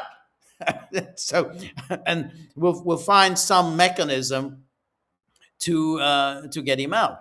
And of course, the BBC and the media will be clapping with glee. Oh, fantastic! Democracy is now coming back to Hungary, even though it's an obvious violation of any democratic norms. I mean, I guess it can be done, just as what he's trying to do with regard to Orban is to have this term limits, which of course makes no sense at all, because you can't have term limits in under a parliamentary prime ministerial system, because ultimately parliaments can decide governments and say, well, who so who would form, who can form a government. And so even if this prime minister has served many times before, if he's the one who can head up a coalition, then he should be prime minister. I mean, when you think of Italy, all those prime ministers like Andreotti. If you remember someone like Andreotti, I don't know how many times he was prime minister, but Andreotti of the Christian Democrats, he was able to command majorities, and so Andreotti, I was prime minister since forever. And that's always the case. I mean, Thatcher was prime minister. She was a number of times. What to say? She was 1, 2, 3 times prime minister. Kohl was chancellor many times, as was Angela Merkel. The term limits only make sense if you have a kind of a presidential system, or when you want to restrain the powers of the executive. And that's what makes sense. You want to make sure that executives don't stay there forever. I don't agree with it. I don't think there should be any term limits. But at least if you are going to have term limits, then it makes sense. Then you have term limits on governors, on mayors, or presidents, but not in the prime ministers. That makes absolutely no sense. Anyway, thank you so much, Samba Petros. And then we have Danuki, who says the best and truest tweet I've seen about this not war is this: what happens when your pantsy air defense budget gets diverted to Swiss banks and London real estate? So very true. But since today is Trianon Day, yeah, sorry, we won that one. We won that one. That was, of course, Danaki is a Romania, proud Romanian, but okay, we'll set aside these national quarrels. But since today is a Trianon Day, can you talk about your visits to Hungary over the years before moving back and how you saw Hungary develop and transform over time? Well, I didn't really visit Hungary um, really between the time that I left and my returning. I really didn't do that. I lived in the UK, and I lived then also in the United States. So it was actually the first time I returned to Hungary was when I came back in 2019. And and I have to say that at the time, in my view, Hungary compared very favorably to the United Kingdom of that time. So when I left Hungary, then I think it thought of, well, the UK, that's the fount of civilization, the fount of democracy, constitutional government, liberty, tolerance, all of the wonderful things. And that's how I saw Britain. And Hungary was the opposite of that. I mean, yes, it was relatively tolerant by East European communist standards, but ultimately it enjoyed no freedom. It enjoyed no sovereign rights. Hungary did as it was told. It was a member of the Soviet bloc, and it had no foreign policy of its own. I mean, the foreign policy was set in Moscow, and domestic policy also, but to a lesser extent, was also set in Moscow. The Kada had a certain amount of room in which to maneuver, but there was no comparison between the two. But when I went back in 2019, I tended to see Hungary as much more of the country of liberty and tolerance, and a country of where a civilized life was possible, a country in which history and tradition um, and national culture was respected far more than it was in the UK. UK seemed to have no respect for its own history, no respect for its tradition, not much respect for its national culture. It seems the UK was just ruled by people who just despised their own country and didn't really care very much everything that they inflicted on the benighted citizens of their country. So 2019, Hungary compared very favorably to the UK, and still does, despite my obvious displeasure over the new government. But still, Hungary seems to be a better place to live than does the UK today. The UK of two-tier care and and his various ministers, and we talked at length on Tuesday about what happened to Henry Novak and the police there and everything else, and we've talked a lot about the persecution of people for their Facebook posts. That's in the UK. That's not in Hungary. So, but that could change. I mean, I don't like the way the Magyar regime is going, and the land of two-tier care may soon come to Hungary. Anyway, thank you so much, Danaki. Um, uh, and here we have Cynthia. Always very good to see you, Cynthia. And Cynthia, as I always say, film critic extraordinaire, film scholar, film expert, whose great knowledge of cinema history and cinema production we enjoy every week. And we're the beneficiaries of her amazing knowledge and her prodigious powers of research. And again, it's why I always recommend people to join the Gaggle, the gaggle.locals.com, because you get to learn from our distinguished gagglers, such as Cynthia. So when we have our screenings every week, not only do we screen pretty decent films, but we also get to enjoy Cynthia's very learned commentary and very insightful aesthetic judgments about the film. So gagglers get to watch a pretty good film and get to enjoy and learn from Cynthia's commentary. So thank you so much, Cynthia. Thank you for your generosity towards the gaggle and generosity with your time and labors. Anyway, Cynthia says, critics say Israel's core strategy is land expansion, aided by its unusual status as a state with no formally fixed borders.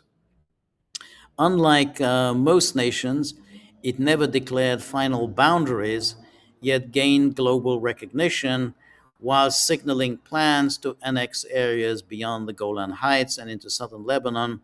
How is a borderless state granted legitimacy? What other modern states got the same exception? And is this undefined status is this undefined status less oversight than a blank check for endless annexation and endless expansion? Well, that's a very good question because, of course, yes, Israel never really had any defined boundaries. There was, of course, the United Nations partition plan, or not Israel, the Jews pretended to accept. The Arab states did not accept it, and then of course there was a war, and then the very new boundaries were drawn up after that war. Much more extensive and generous towards the new state of Israel that was envisaged initially by the UN partition plan. But fundamentally, it's important to remember the Jews in Palestine never accepted the UN partition plan. They very cleverly pretended to accept it because they knew the Arabs would reject it. So they were able to present themselves as more reasonable than the Arabs were by accepting it, even though they never accepted it, and they never accepted those as Israel's final borders, what the UN drew up in 1947 as constituting Israel's final borders. So that was the 47, and then 48 also, Israel never accepted those plans. Now,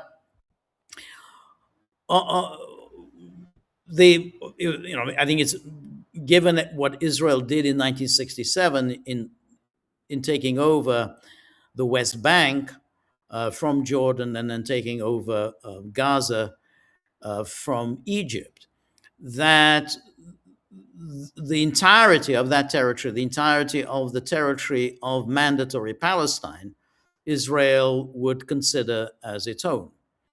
But obviously, it's a bit of a problem since there were others living there. Palestinians were living there, and you can claim all this as yours, but what are you going to do with the Palestinians? Well, Israel came up with a plan to make life as intolerable as possible. However, the Palestinians have shown themselves to be quite obdurate, and it's not that easy to get them out. So you can make life as intolerable as possible, but it's not easy to get them out. But as you say, Cynthia, I think Israel's ambitions went beyond that because, of course, the Golan Heights was not part of mandatory Palestine. And all the other pieces of territory that, for instance, Mike Huckabee think could well be a part of Israel, they go well beyond anything that's a part of mandatory Palestine.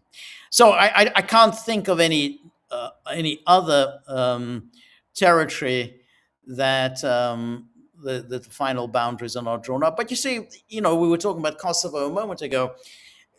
Kosovo was this artificial creation. It's the product of a theft of the province of Serbia by NATO. NATO obviously wants Kosovo to be an independent state. But Kosovo's territory has also not been defined. And just because what is called Kosovo today, the creation of NATO and the EU and the United States, what is called Kosovo today is the province of Kosovo and Metohija within Serbia. But that's not the final borders. At least that's not how the leaders of Kosovo see the final borders of Kosovo, because they, without question, believe that pieces of the territory of Serbia today, territories of Serbia that are not part of Kosovo, should belong to Kosovo. So they have absolute ambitions um, on Serbia, that the territories of Serbia that should belong to Kosovo. And they have, and it goes beyond that. They also have ambitions on parts of the territory of northern Macedonia. It used to be called Macedonia, but which is inhabited by Albanians. So Kosovo would certainly consider those pieces of territory as also belonging to Kosovo. So what it counts as Kosovo today, and it doesn't exist as an internationally recognized state, and will not exist as an international recognized state as long as Russia is on the UN Security Council, and Russia will always veto any attempt uh, by Kosovo to become a UN member state. But obviously, NATO has other ideas, and NATO obviously believes that Kosovo should be much bigger than it is now. That province, which is today called the independent state of Kosovo, is simply the province of Kosovo as it was in Serbia, in Yugoslavia. But the the people who run Kosovo have much greater ambitions than that. So when you ask, is there any other state that you can compare it? Well, Kosovo does come to mind. Those are not what is called Kosovo today. Is not the final borders of Kosovo. Um, yeah. So anyway, and thank you so much, Cynthia. And then Cynthia goes on. Israel shields Russian and Ukrainian oligarchs from war graft charges, yes, and draft evaders from army calls. And various, Israel has always been very nice for any Jewish gangsters fleeing from a variety of jurisdictions who suddenly discover that they they are Jews and must live in the homeland of the Jews. You remember that wonderful scene in Godfather 2 when Hyman Roth, the figure based on Meyer Lansky, tries to enter Israel and says, I want to live as a Jew, to end my days living as a Jew. So Israel has always been a wonderful place where by very shady characters, Mark Rich and all the rest of them, end up in Israel. Not to mention various figures, male and female, who have engaged in very sexually predatory behavior, criminally sexually predatory behavior. For instance, there's a woman teacher in Australia, who was being accused, credibly accused in Australia of sexual assault on her female students, but lo and behold, found her way to Israel to live as a Jew.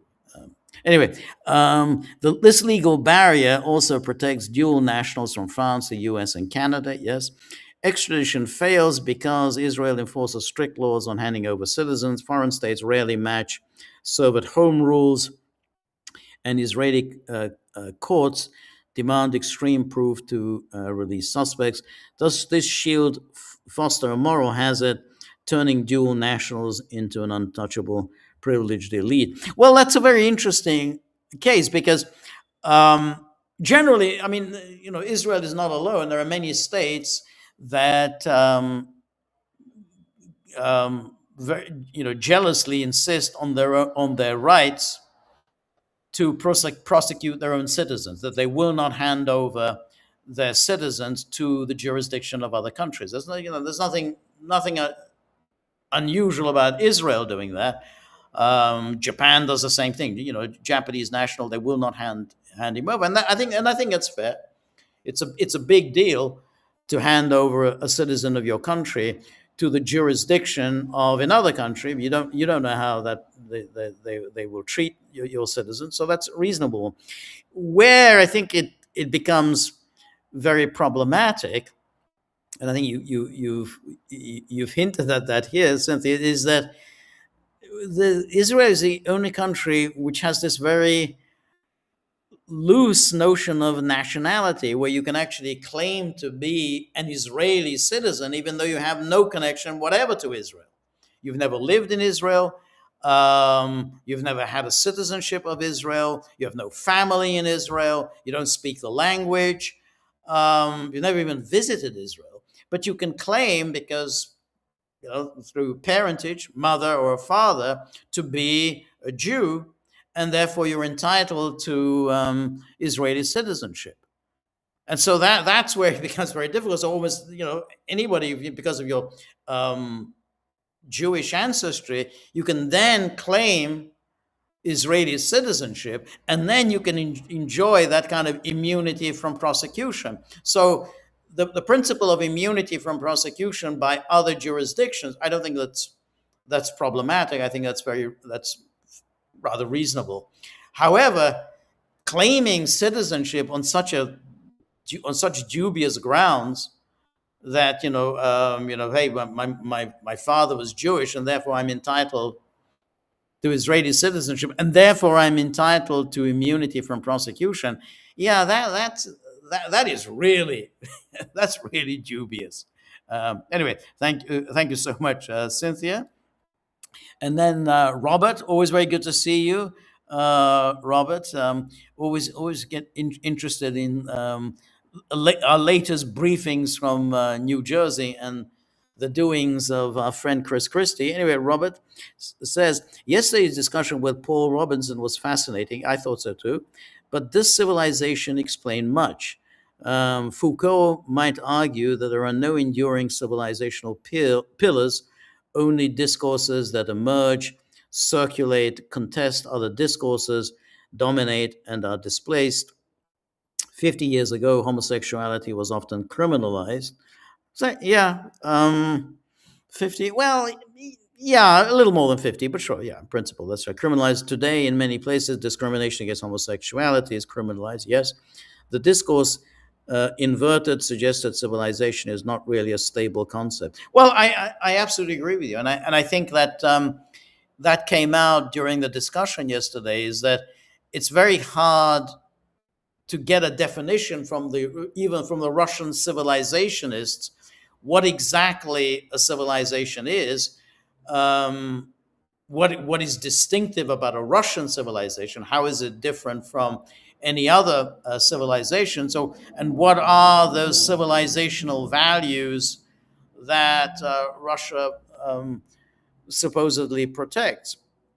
Because, of course, even when we come to this issue of the homosexuality, which is now is taken to be often that's how we define ourselves as opposed to the decadent West. Well, Russia has long had a very active gay culture. I mean, there's a lot of gay clubs, gay bars in Moscow. Maybe not as many as in London or in New York, but it's not exactly a kind of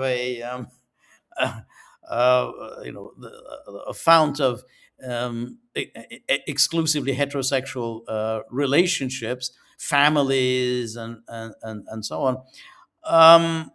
So if you're going to use that issue to suggest that you're very different from the decadent West, well, it's very questionable. And in fact, in many aspects of Russian popular culture, they don't seem that different from the popular culture in the West. I mean, in other words, it's just as abysmal, just as depraved as popular culture in the West is. I mean, the talk shows, the game shows, the ghastly music, the I mean this all the pop and the celebrities and the fashion and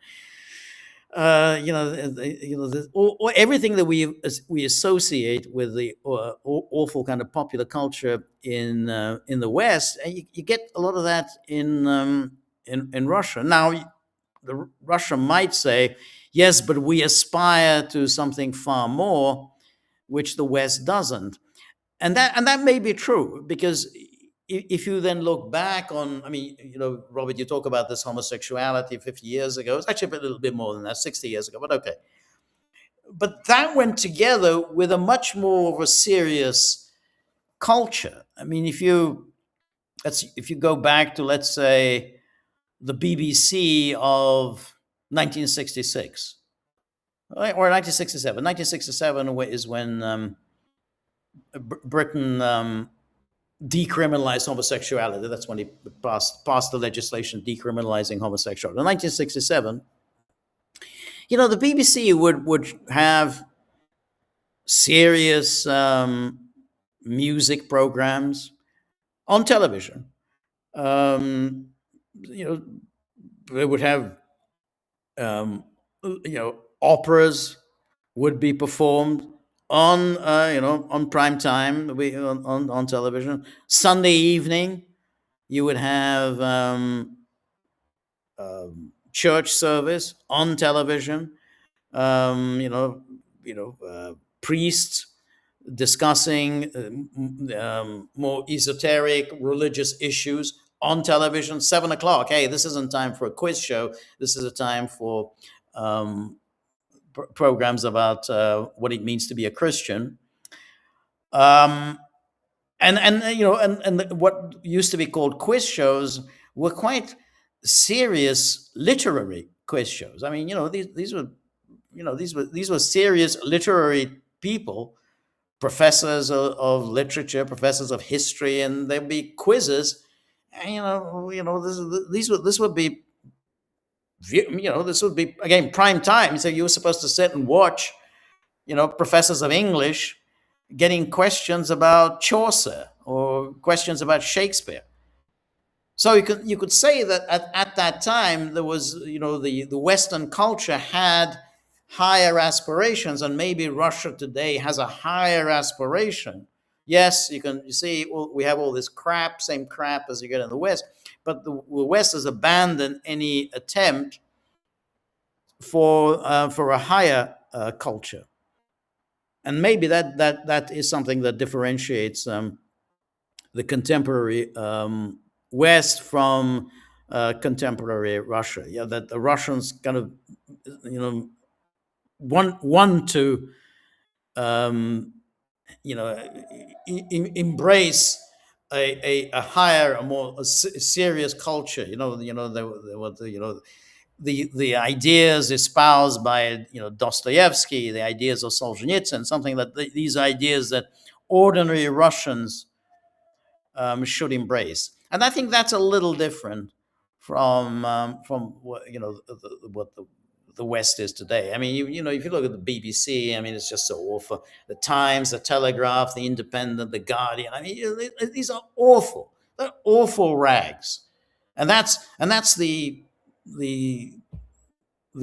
quality papers. So that's just a reflection of how abysmal the culture is. I mean, you got some character like Two-Tier Kir. Just listen to him. He's the prime minister. He speaks for the country, and so you can say, okay, well, that that at least Russia tries to aspire to something higher. But when it comes to what is a civilization,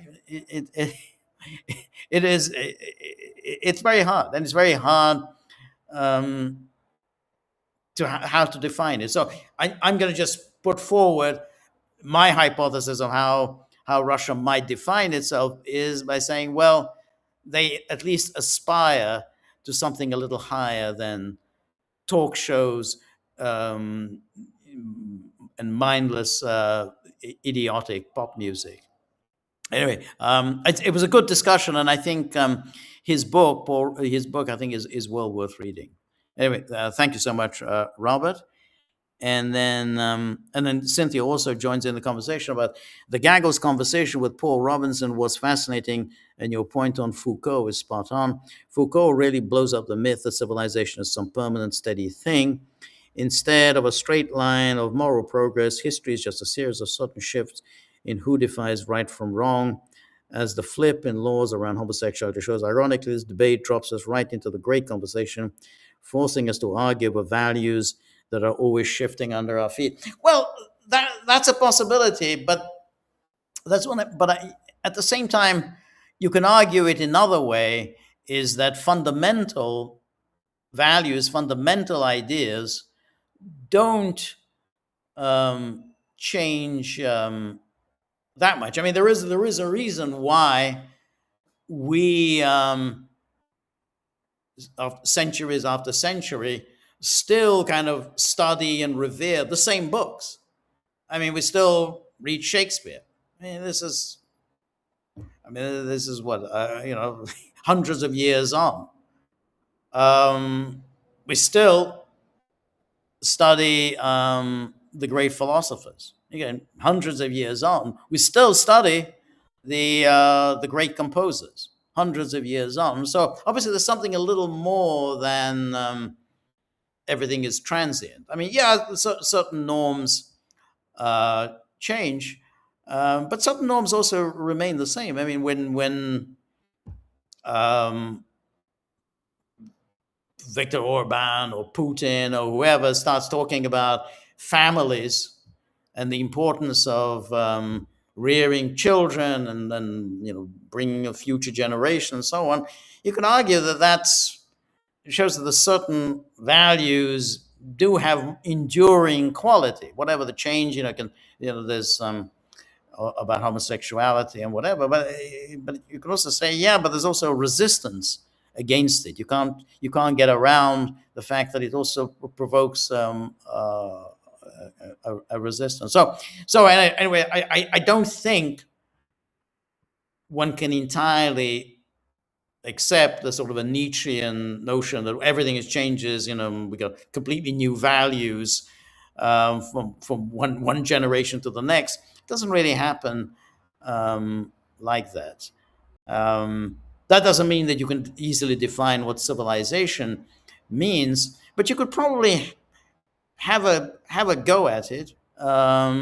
T.S. Eliot. I mean, we could maybe have T.S. Eliot as one of a book in our book club.